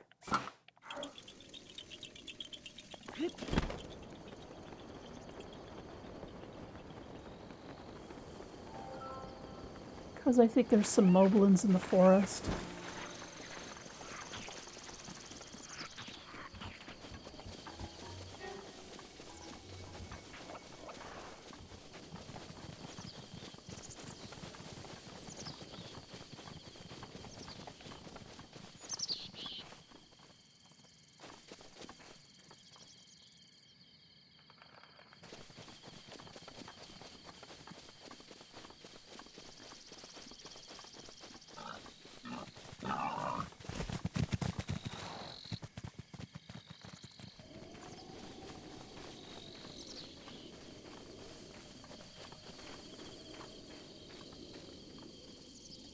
Huh.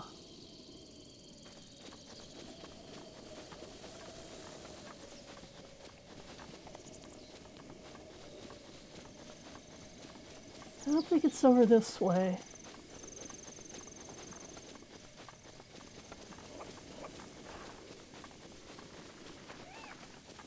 Oh, well, here's another core oak, and this one's easy. All I have to do is shoot it. But I want to make sure I've got the right kind of arrows to do that. And I should probably switch to a less valuable bow.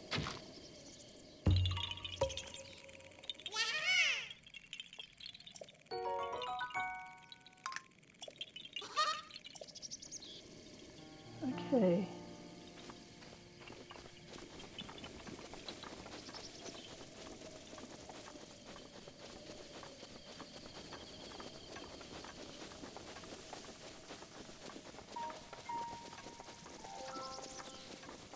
Maybe it's that foresty area up ahead. Is there another lake there?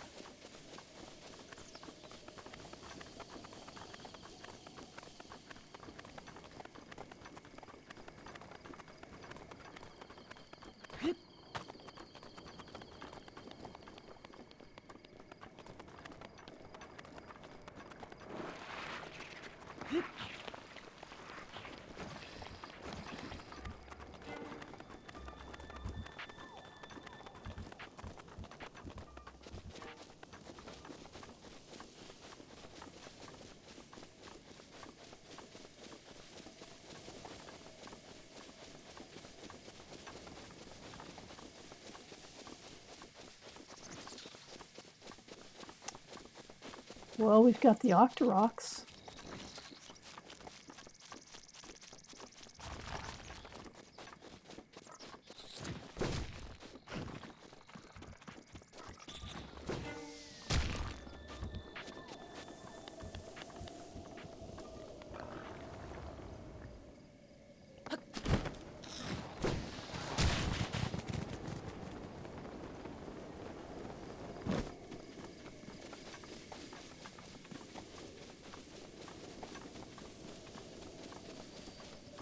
Nope.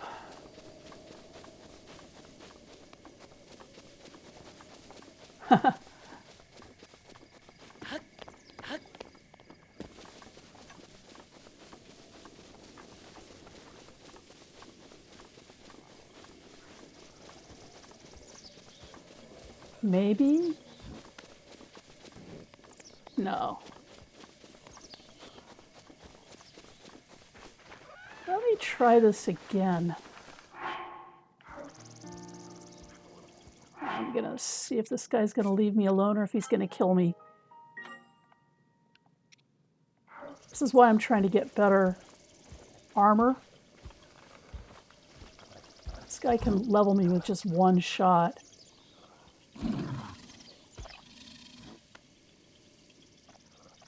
Well, he seems to be very confused about me.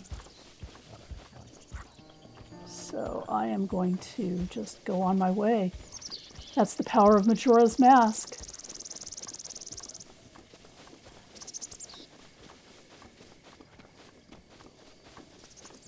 So let's see.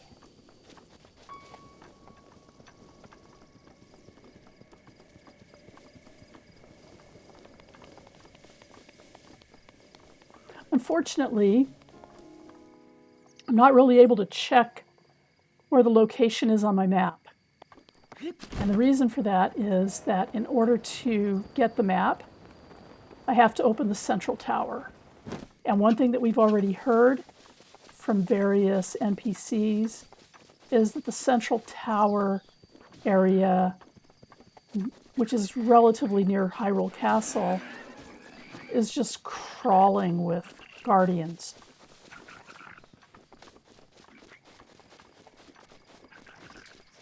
And that's not good news. I'm gonna go back up to this area. See if there's something I missed.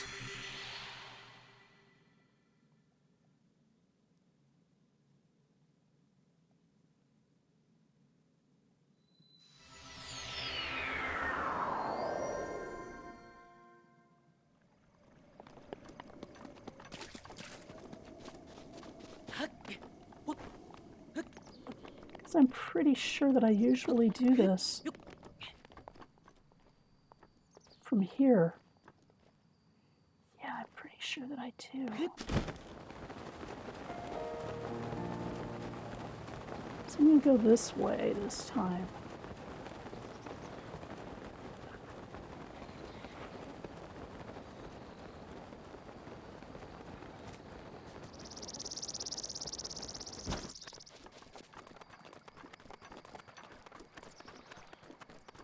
I mean, I could be wrong, but...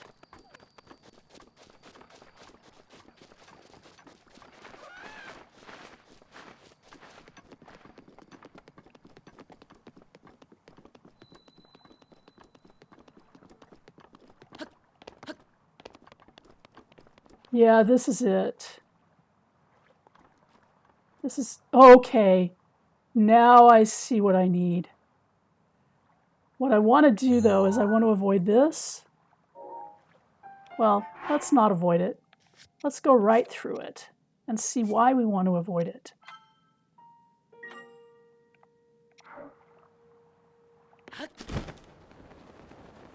It just looks so easy.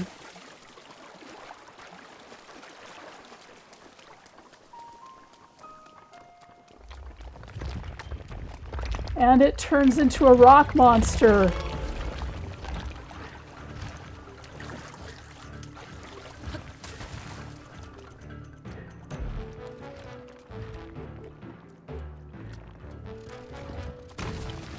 That's a rare ore one. And I just saw where I need to be. It's over by that rock right over there. That ledge.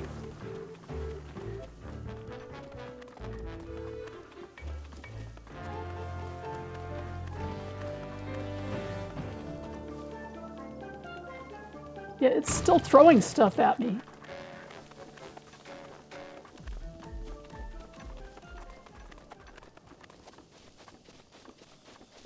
Okay, in the picture, we saw that it had this ledge.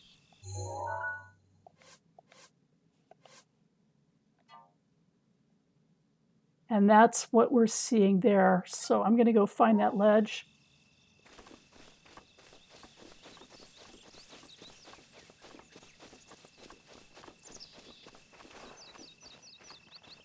And somewhere around here, right there, I should get the recollection from 100 years ago of this location when Zelda took the picture.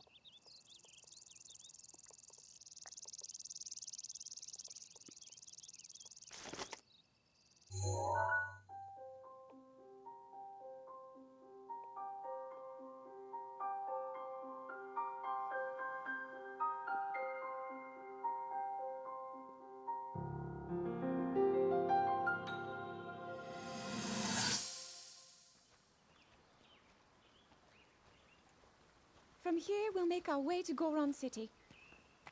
Then, we'll need some adjustments on that divine beast so Daru can manage it as easily as possible. He's figured out how to get it to move. However, it's apparent that we still have much more to learn. But to think, that divine beast was actually built by people. That means we should be able to understand how it works and how to use it to our advantage. These divine beasts, so much we don't know. But if we want to turn back Calamity Ganon, they're our best hope.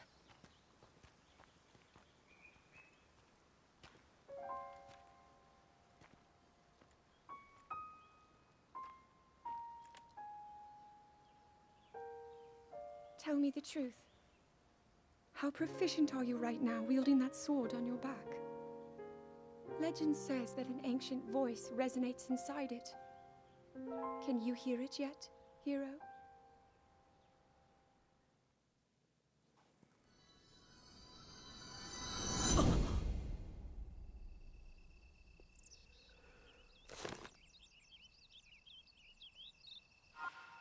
We learn about that ancient voice in Skyward Sword, whose voice it is, how it came to be in the sword. But now I'm going to return to Impa.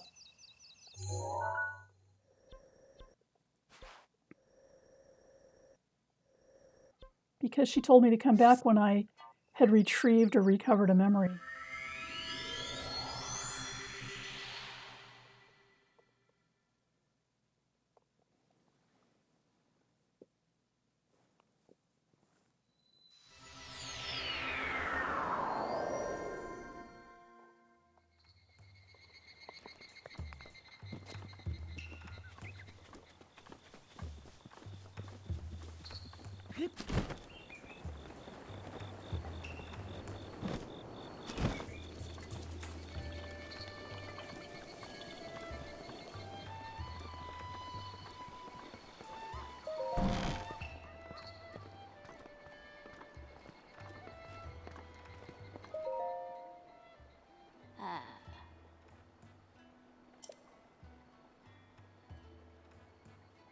Okay, she's going to hand something over to me now. The Champion's Tunic. In ancient Hyrule, this garment could only be worn by one who had earned the respect of the royal family. Equipping it will reveal an enemy's life gauge. This is something of yours that I have been keeping safe, by request of the princess. This clothing was specially made for you when you became a champion. Please handle it with care. So I was the Hylian champion 100 years ago.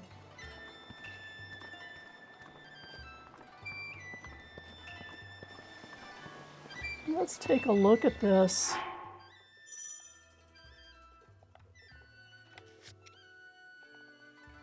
Okay, this is 7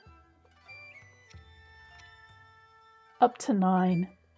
So it has 2 points higher defense than what I was wearing.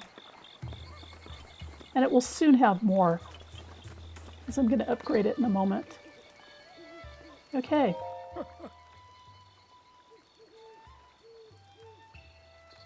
He has a lead on the Great Fairy Fountain.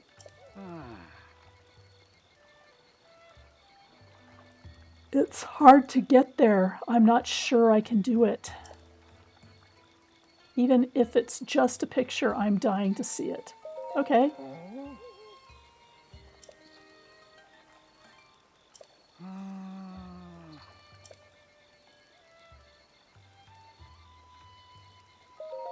Okay, I'll come along. He expected that from a fellow beauty connoisseur like me. Okay, I'll follow you.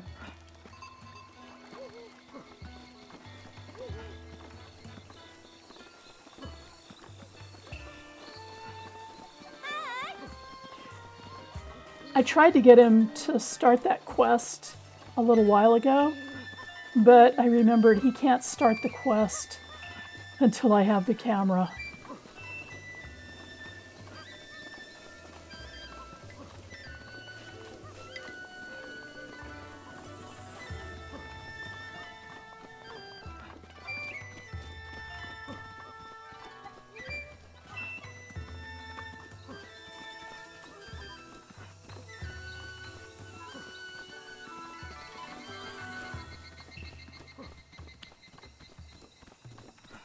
I deliberately steered up the hill rather than down the hill the last time I was up this way because I didn't want to show too much. So now he's tired because hills are not easy for old fogies like me, and he doesn't think he can go on. But it should be up here. Or at least that's what he's been told. He's tried before, but can't get past this point. You should stop running up the hill. You should just kind of like, walk up the hill.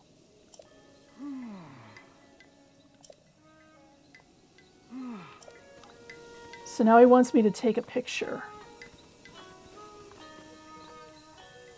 gonna see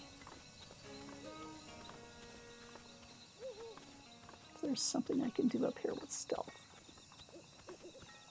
Probably not right now. This is my first time back here.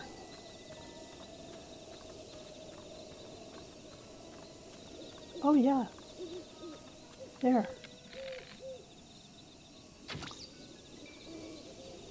I didn't want to do that up on Satori Mountain because I didn't want to ruin the vibe with the King of the Mountain holding court. But now, you know, it's like the bloopies here, and you can shoot the bloopies to get some extra money. And let's see. Ooh, I see a big pod up here, and then I see some fairies.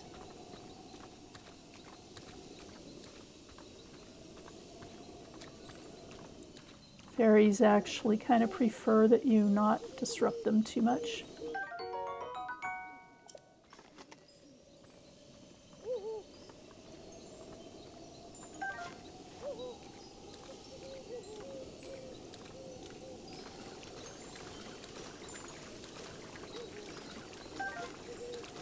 So let's see what it says about fairies.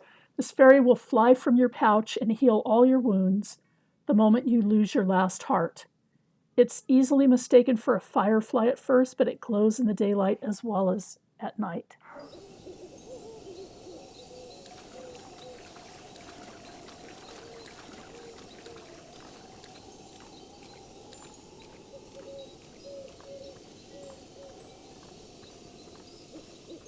I'm counting 4 fairies.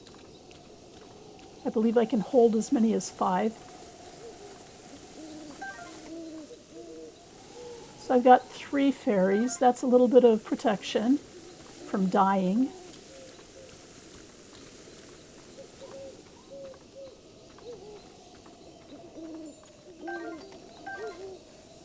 And I got that last fairy.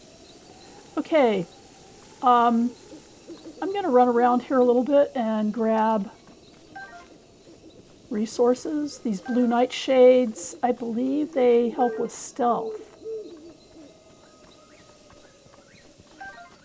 And Silent Princess, that's really what I want.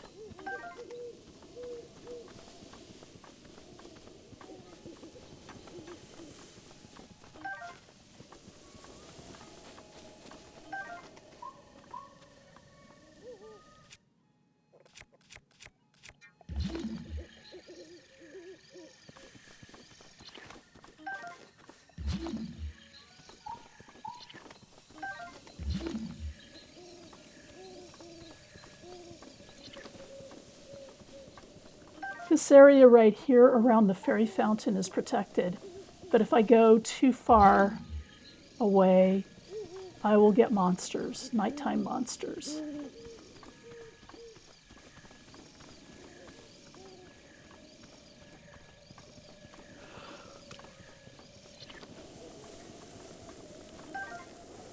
There are a few Endura carrots around every fairy fountain.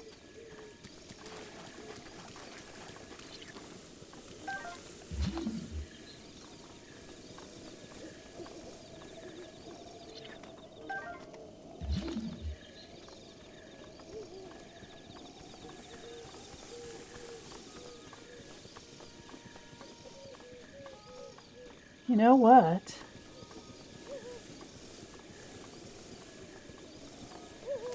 Simon is going to show me how to use the Sheikah Sensor Plus, but I actually already know how to do it. So I am going to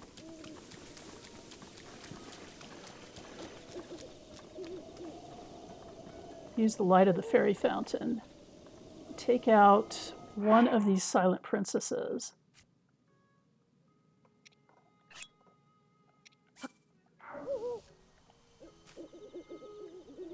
And take out my camera.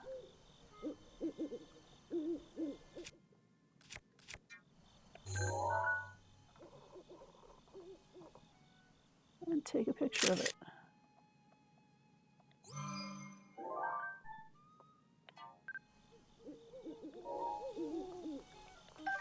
And then grab it again. And now I'm going to go back. And Sheikah sensor is Y. And I'm going to pick something from the compendium. And I'm going to pick the Silent Princess. And target that with my sensor. So the Sheikah sensor will target items from your compendium as well as shrines. So where's the Silent Princess nearby?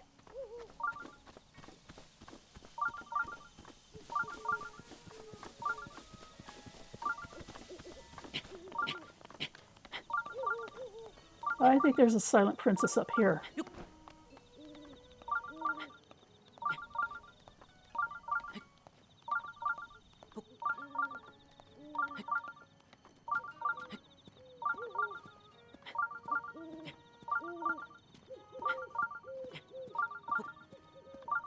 And it will be clear in a minute why I want a Silent Princess.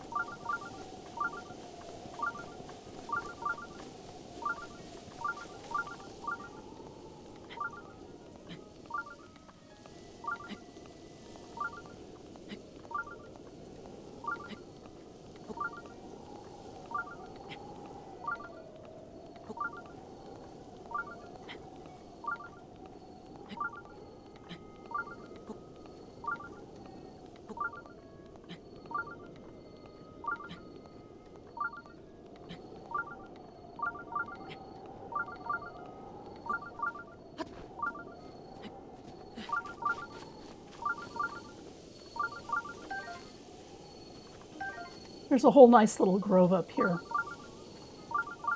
But I didn't want it to just be random, my knowledge getting us here. I wanted it to actually be organic to the game.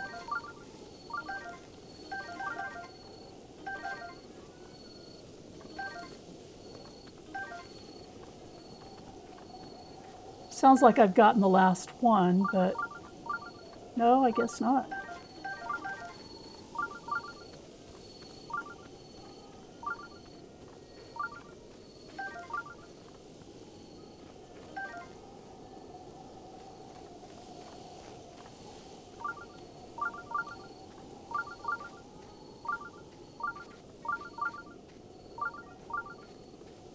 Oh, there's one right down here. Okay. Now, where was that fairy fountain again? I think the fairy fountain's around here.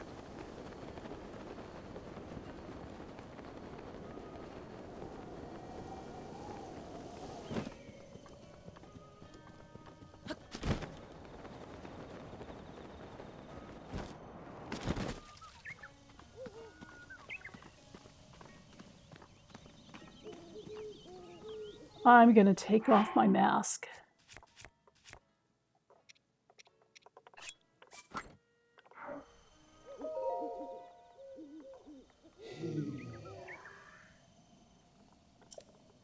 Sweet boy.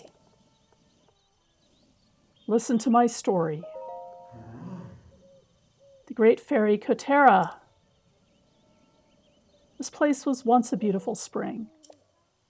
But as time passed, fewer and fewer travelers arrived to offer me rupees. As a result, my power has abandoned me. I'm nearly powerless now, so I beg your help. I need rupees to become whole again. All I need is 100 rupees. Once my power has been restored, I can help you do great things, boy. Well, I've got 2,005 rupees, so yeah, I can afford 100. Here you go.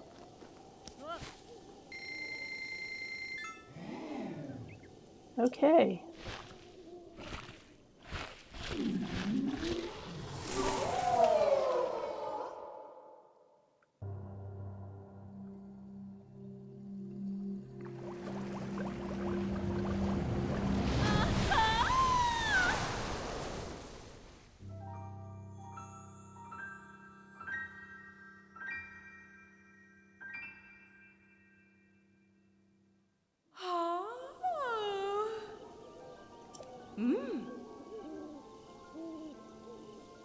She's happy to be out of the bud.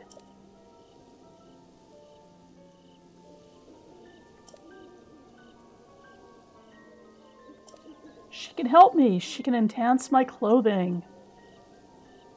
But she'll need the necessary materials. She can enhance my clothing a little bit. So enhance away. And guess what she can enhance? She can enhance the champion's tunic, because I have just collected enough silent princesses for her to do that. She only needed 3. I collected 7. I couldn't remember how many she needed. Yes, please.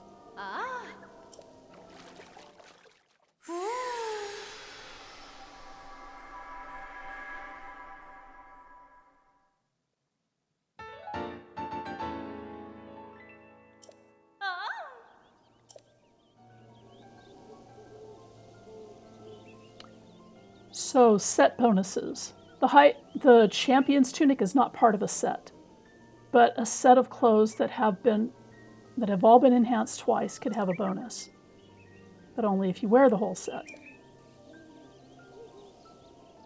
Yeah, it's not really possible to improve my other clothes right now, but I will come back once I've restored the power of your sisters or have other materials for clothes that need to be enhanced.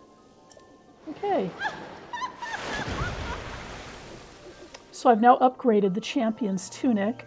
I acquired the champion's tunic and have upgraded it once. So let's see the result. It is now at 8. So you can see it's got a higher defense by 5 than the Hylian tunic. And that gives me a total of 11 defense, which isn't great, but it's better than what I had.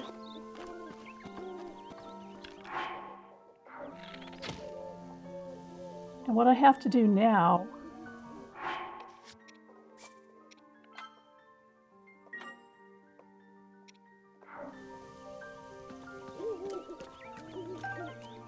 I'm not going to enhance the tunic more tonight, because that would be pretty involved. But I will do that tomorrow. And tonight, I think I will try to find a good weapon. So I've got some good armor. I will get a good weapon. This tunic is not mid-game gear. It is early game gear. Once it gets a little higher in defense, it will be, well, once it's fully upgraded, it's definitely late game gear. It is the single best piece of armor in the game. And the reason I say that is that it has the highest defense in the game, and I'm a defense player. But let's see. Where do we want to go? We want to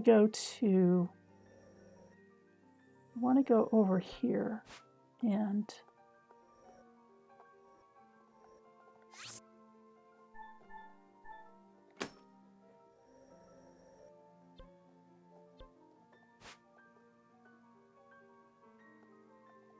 I can't remember what that star was for, but I'm going to travel to that tower.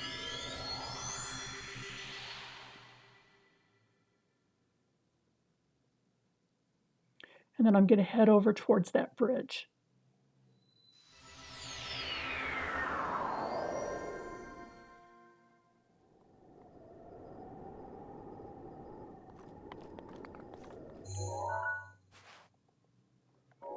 It's my red marker. Okay. Now, once again, I think that Majora's Mask is in order, just to get to where I want to go.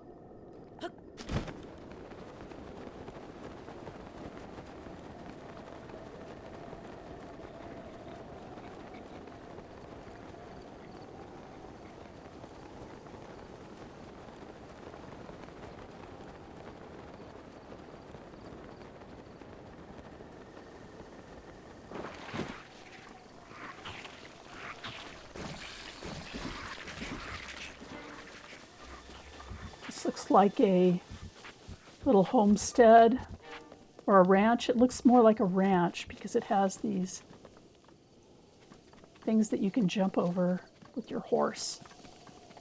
I will eventually do that because you need to do that to get the prize, which is a Korok seed.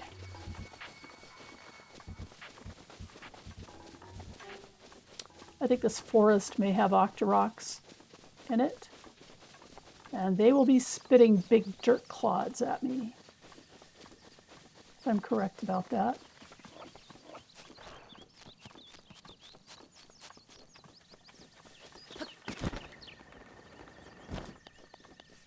They are, in fact, the single most annoying enemy in the game.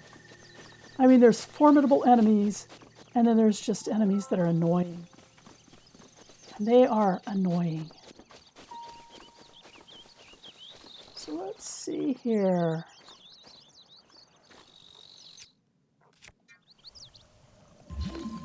I'm going to Cryonis over to that pillar.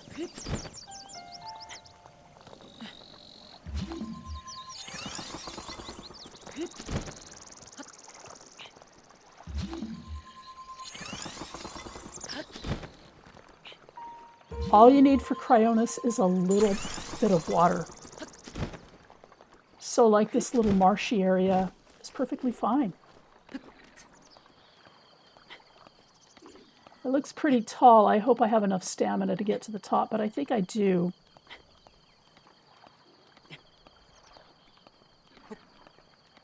I just have to avoid using too much stamina. I will use too much stamina if I make jumps up here.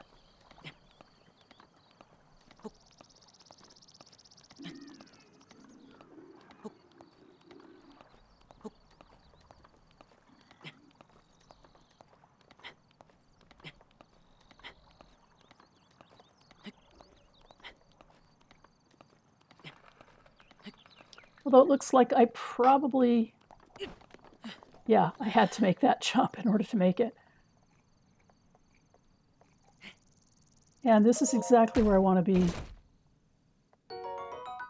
Nice bomb arrows. Where I want to be is heading towards the stable and the shrine that's next to it.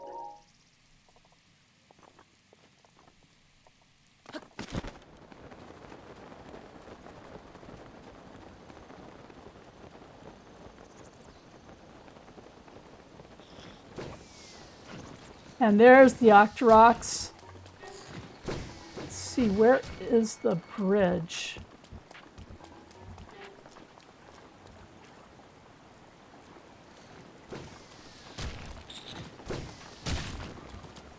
Oh, and there's another shrine right over there.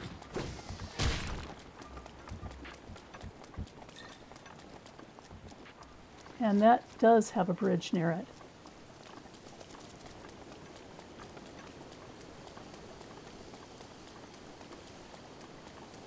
Trying to Cryonis across a river when there's Octoroks shooting at you is, well, they can definitely shoot the Cryonis out from under you.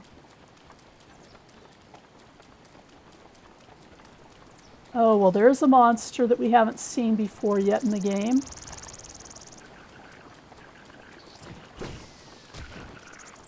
Okay, I'm going to screw up my entire stealth here. I'm going to let them know exactly who I am. I am going to kill that bokoblin because you don't mess with my Hylian people.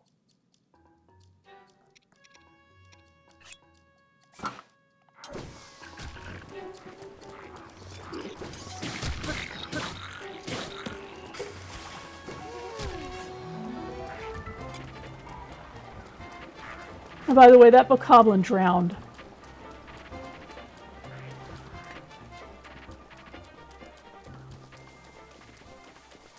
And the reason that I know that is that bokoblins can't swim. They always drown. The enemy that you see there, that's a Lizalfos. I just call them Lizals.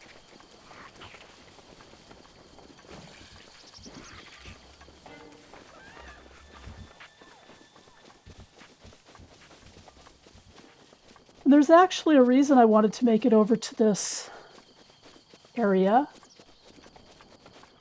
I wanted to make it over here because of somebody that I can meet again. You may see Hestu over there. So Hestu is right over to my left, but I'm going to open the shrine first. And there's Beetle. Beetle appears at all of the stables. If you go to one stable, fast travel to the shrine near another stable, you'll see him there. And then fast travel to the shrine near another stable and you'll see him there. He doesn't bilocate, he like multi-locates. I'm not entirely sure he's mortal. Okay.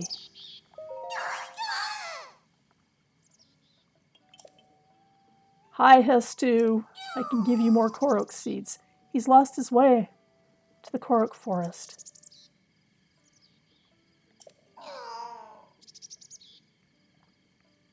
This is Central Hyrule, which is the most dangerous part of Hyrule, or one of the most dangerous parts of Hyrule. And so the Korok forest is still much farther north. But now he's just chilling out. But he smells more Korok seeds. Yep, I sure have. Okay, more weapons. Yes.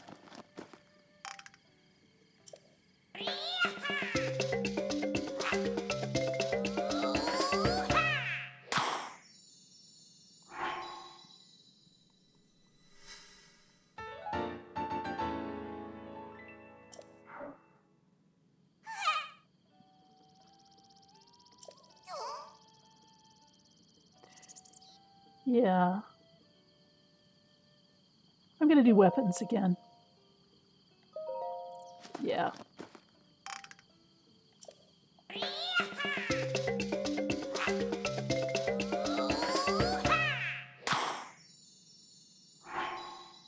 I probably should have done bows and then a shield, but I thought I'm only going to get a couple of opportunities here.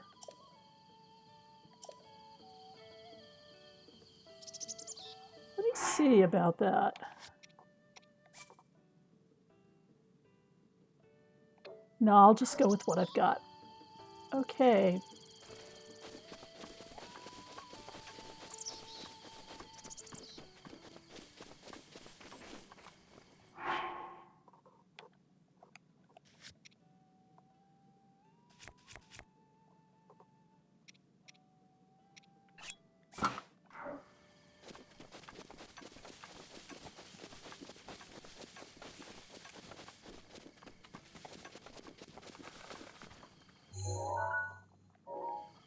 Heading the wrong direction.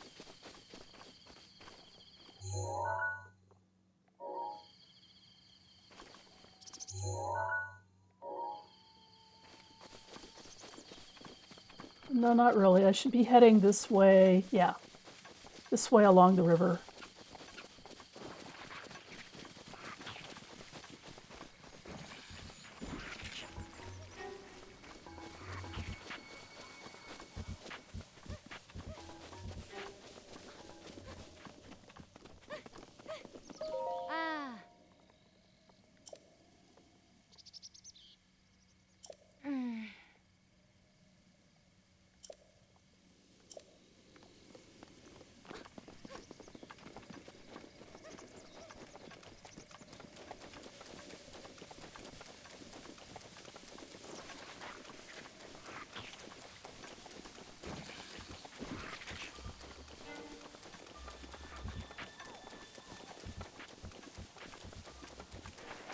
Okay.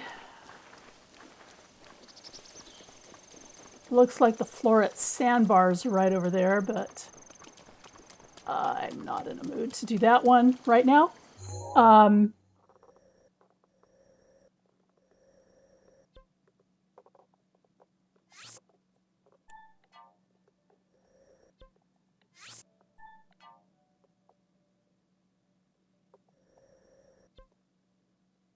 Did I even go to the... I didn't even go to the stable. I should probably go to the stable just to mark it.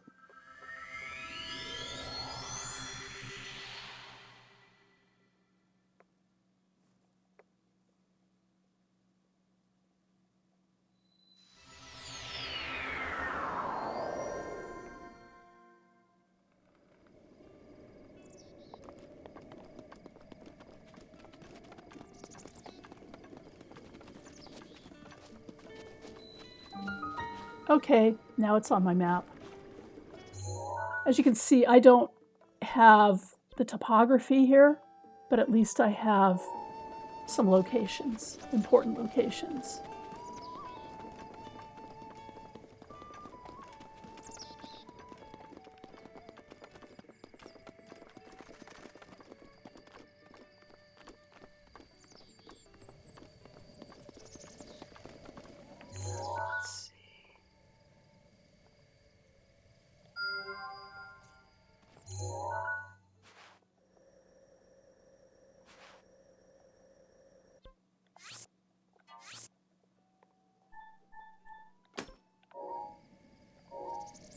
That tower is an awfully long way away.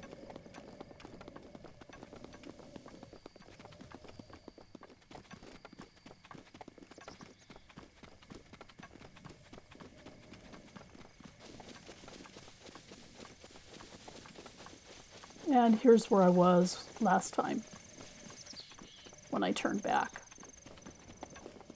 to mark the stable.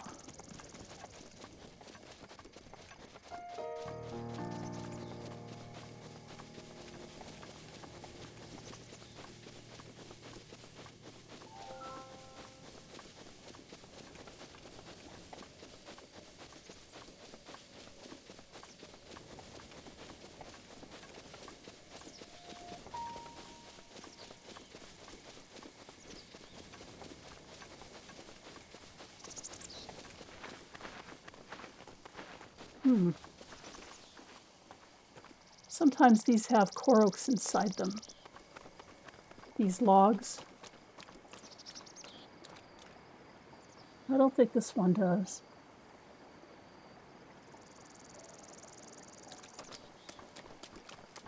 I'm hearing the shrine music, but I don't want to go over there right now. It will become evident why when I finally do go over there. Well, this is interesting. This is our first encounter with Malice. All that gunky red stuff on the ground. I have a lot of temporary health, so I may as well demonstrate what happens when you stand in the middle of Malice. It starts taking away your hearts.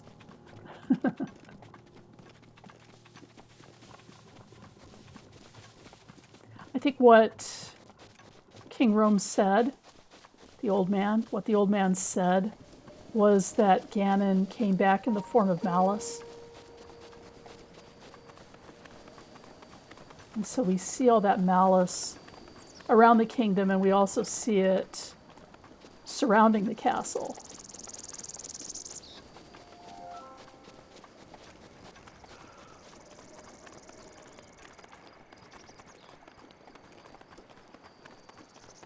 As you can see, there's that sort of red haze around the castle. And you saw the earlier picture when I think it was Impa who looked at the pictures, and she noticed the picture of Hyrule Castle, and the castle looked just fine.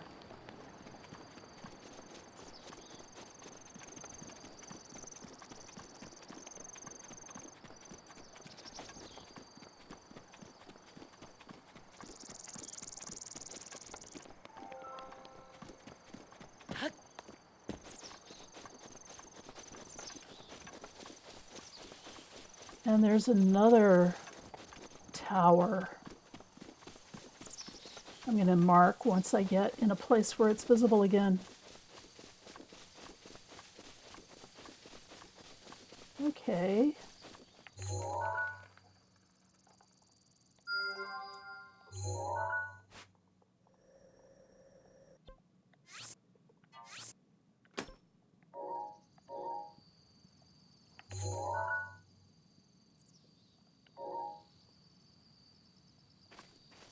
Oh, and there's another stable. That's what I was looking for.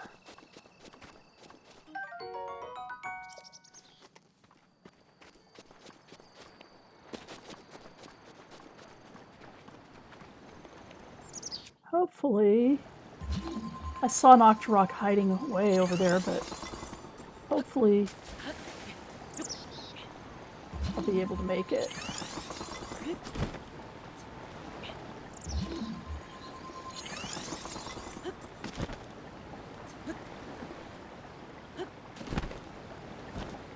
Made it. Okay. Let's register the stable. And then register the shrine.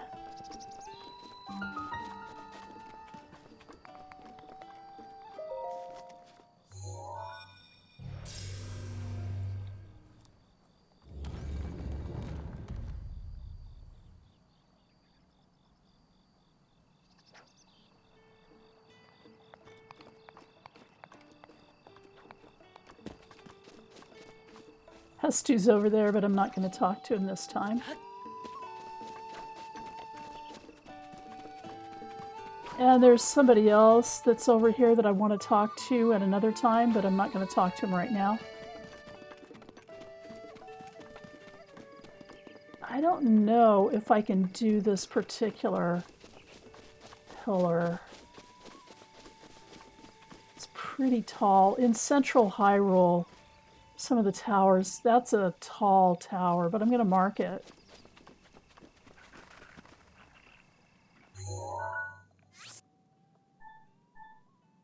With treasure. Because that's what's going to be at the top of the pillar. I'm going to have treasure. Now, this is going to get a little hairy. Or it could get a little hairy. We're in a dangerous part of Hyrule now. Now we've got bokoblins running around on horses. But fortunately, I'm up here and I've got Majora's Mask on.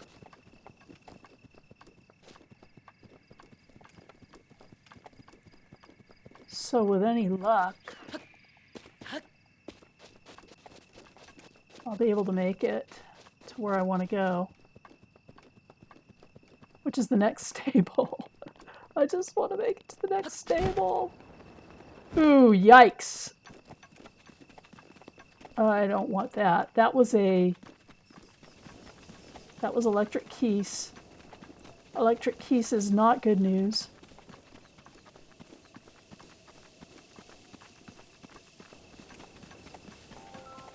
I think if I just keep running, I may be able to outrun them.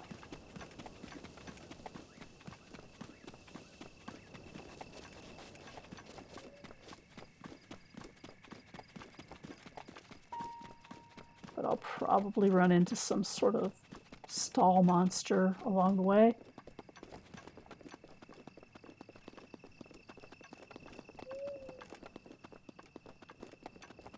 Or maybe not before I get to my destination. Because I see a glowing shrine up ahead. And that is my destination. And the stable right next to it.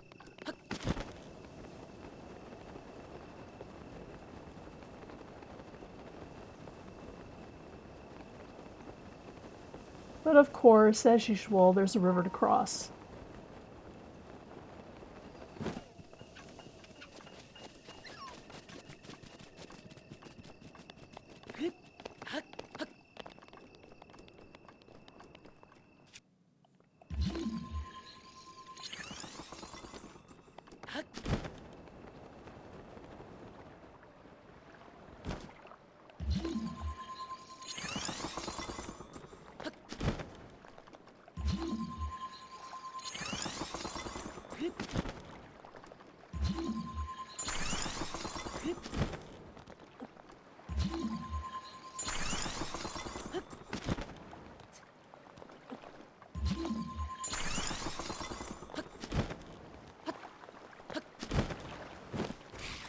And here's the stall monsters, but I'm going to try to outrun them. The nice thing about the monsters in this game is that they have territories. And if you just get out of their territory, they can't follow you.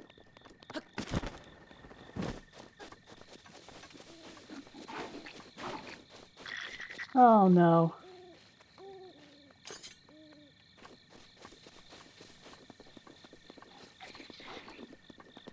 Hey, Bokoblin.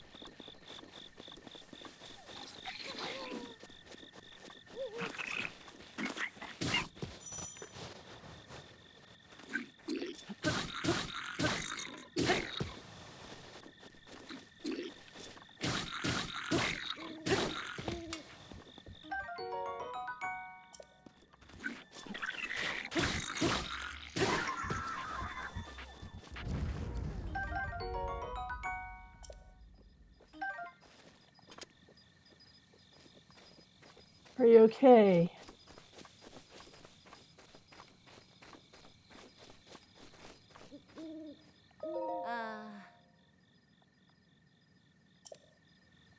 Isn't that the same person that I just ran into who had gotten beat up by a Bokoblin before?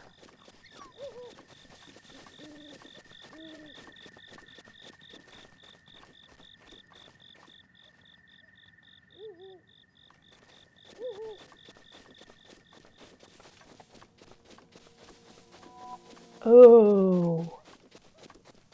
Well, here's a spooky mechanic in the game.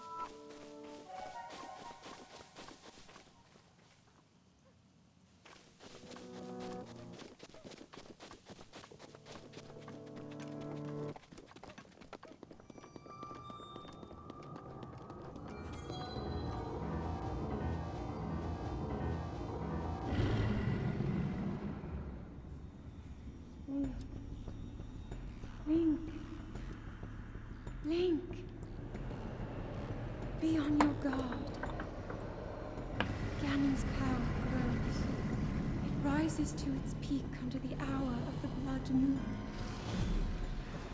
By its glow, the aimless spirits of monsters slain in the name of the light return to flesh. Link, please be careful. So that Bokoblin that I just killed just came back to life. Lika, don't go that way. It's going to happen again.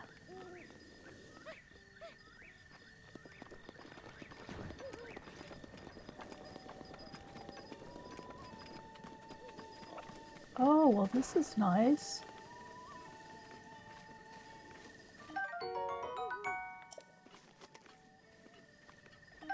I need these for a quest. Later on.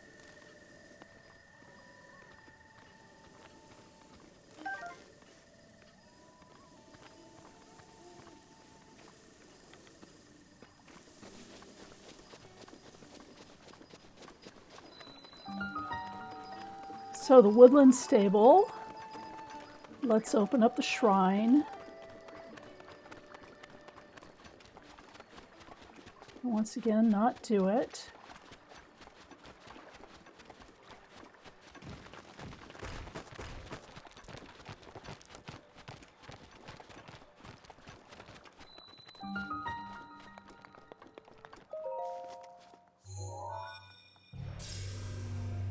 They can't touch me when I'm next to this Sheikah technology. It just kind of cuts out the whole monster attack thing when I'm activating it. But now they can.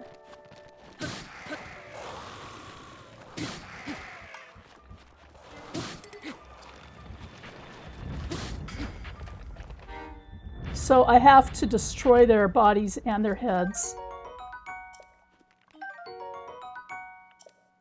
in order for them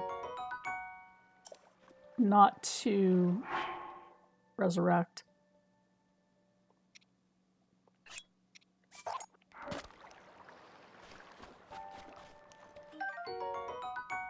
Strengthened Lysalbow, nice.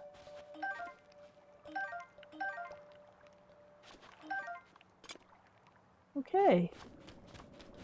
I've got some fragile but makeshift weapons. The Lysal arms are worth what? They're 12. The boomerang is 14, and I do not... No, I don't need that.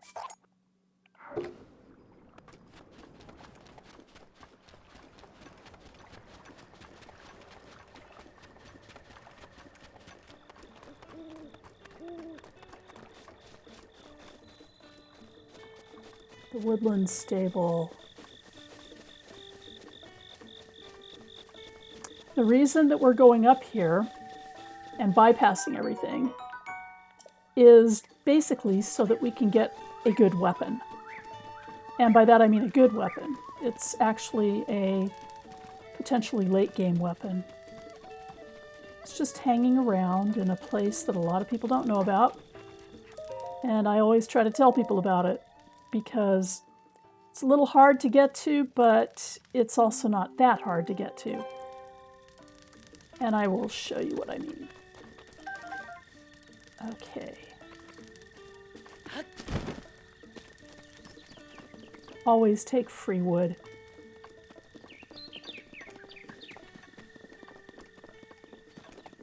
Okay, so we're going to this tower over here.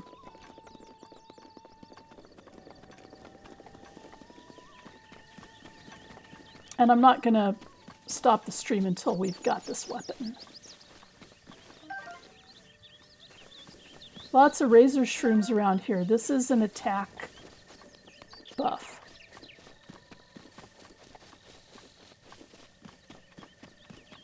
We haven't really gotten the big attack buffs yet, but that's an attack buff.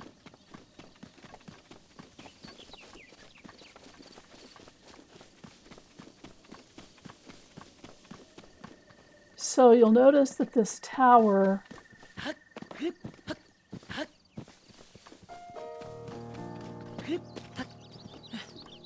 has some unique characteristics.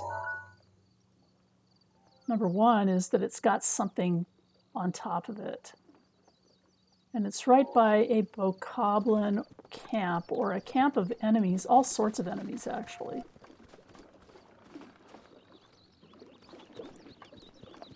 And this is, of course, a bottomless bog.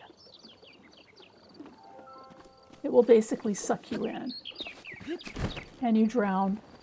And then you respawn with one less heart than you had. These acorns.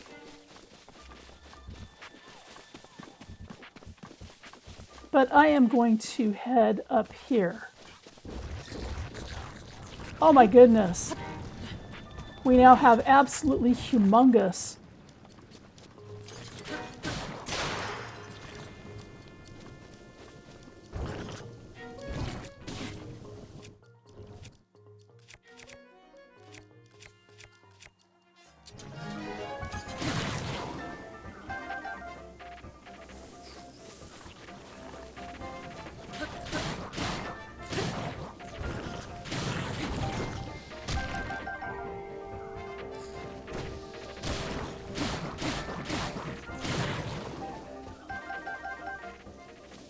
By the way, the reason that I want... Now these Octoroks are after me. The reason that I want the choo-choo jelly is because it's an upgrade material. You use it in upgrades. I think there might be other purposes for it as well.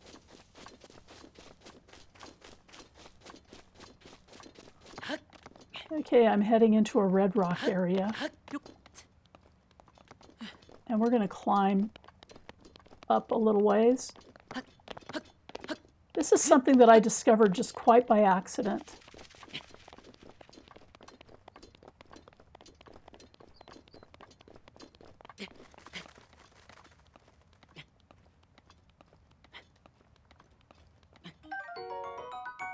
We got a swift violet.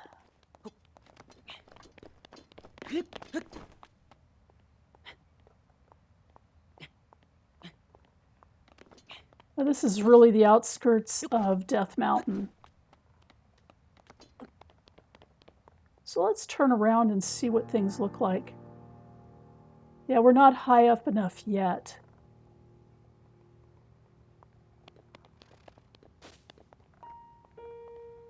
But I think we could be high up enough if we went over here.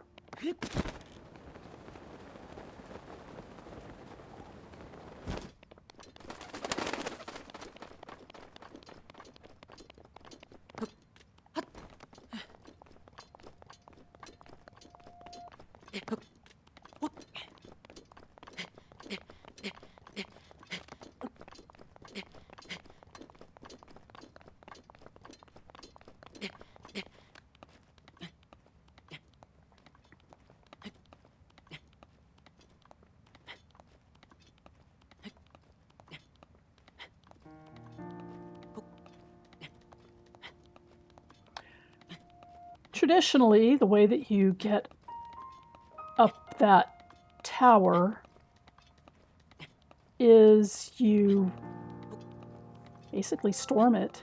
You storm the enemy camps and get through that way. Another way is you use a power that you will get later on in the game, or at least later from where I am in the game. It's not a late game power, really.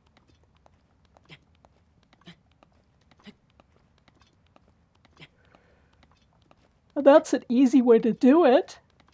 But what if you want to get the tower even earlier?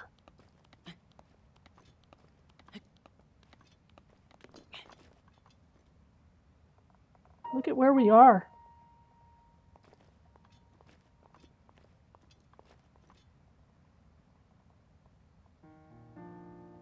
I'm going to save because I'm not 100% sure that this is going to work.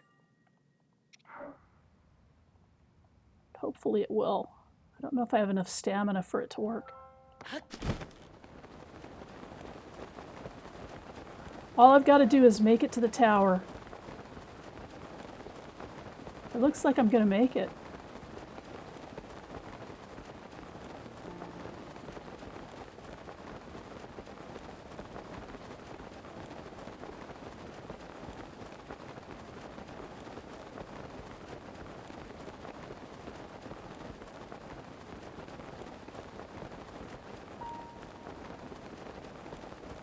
In fact, it looks like I'm going to make it to the top without even having to climb.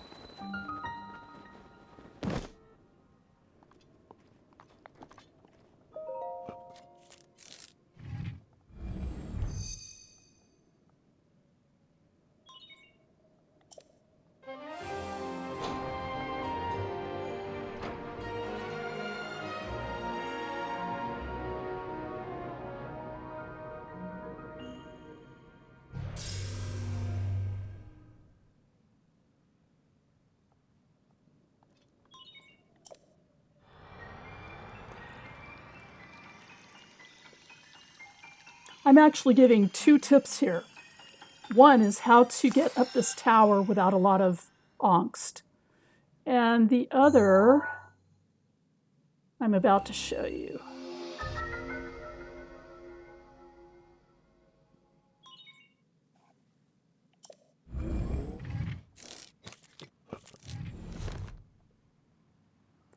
So,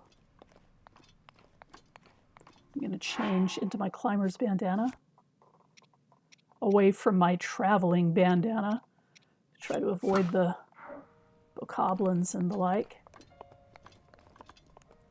And I am going to go up on top of this structure. It's basically an enemy skull structure. And there's a weapon here. This is a, well, I'll show it to you. It's a Royal Claymore.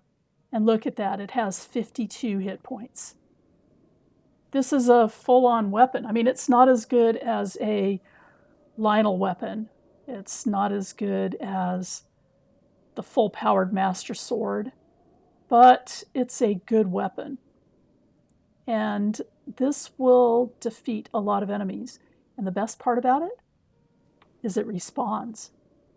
So I'm not sure if it respawns after every blood moon. That's what we saw earlier when the monsters came back. That's called a blood moon. The blood moon rises once again. We'll start to hear Zelda say now that she's done her very first narration. But, you know, basically now this weapon will respawn. So now we have a location of a weapon that we can come back and grab multiple times in the game. And you can see how difficult this area actually is.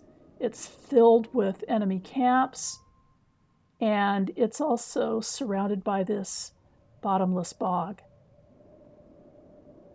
I could try to, let's try to go over this way so you can see it better. And when you look down here, I think there might be some crazy enemies. Here's an enemy structure. Probably a bunch of bokoblins in there.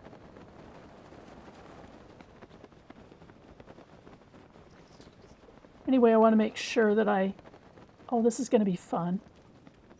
I want to make sure that I don't fall in the bottomless bog, but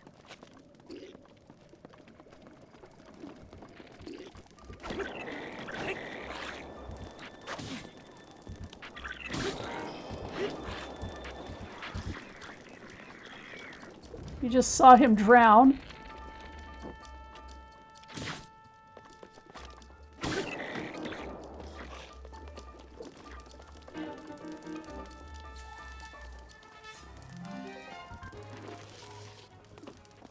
That's why I like Korok leaves,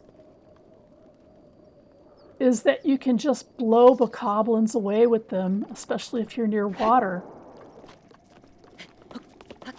They also work really well for certain functions, like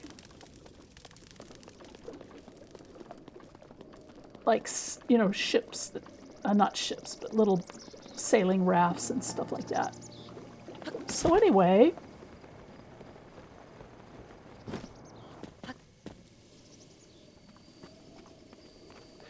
we'll go back to the Great Plateau and go to the old man's cabin. Right now, this little part of the map is detached from everything else. That's because we haven't done Central Hyrule, because it's dangerous. And we're going to go back to the old man's cabin right now, because something is new there. And then we'll close for the night.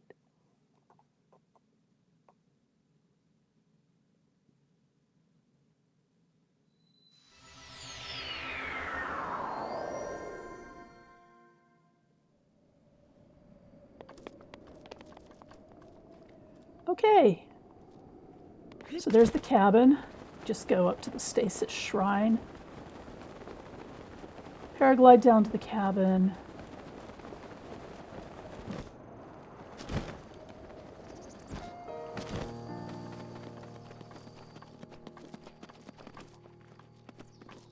He still has the spicy peppers in here.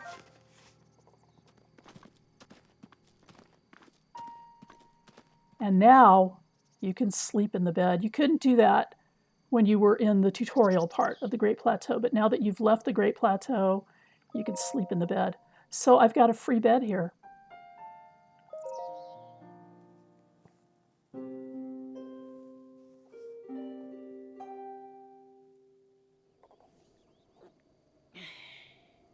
And I wanted to do this on the Great Plateau because my next destination is over here.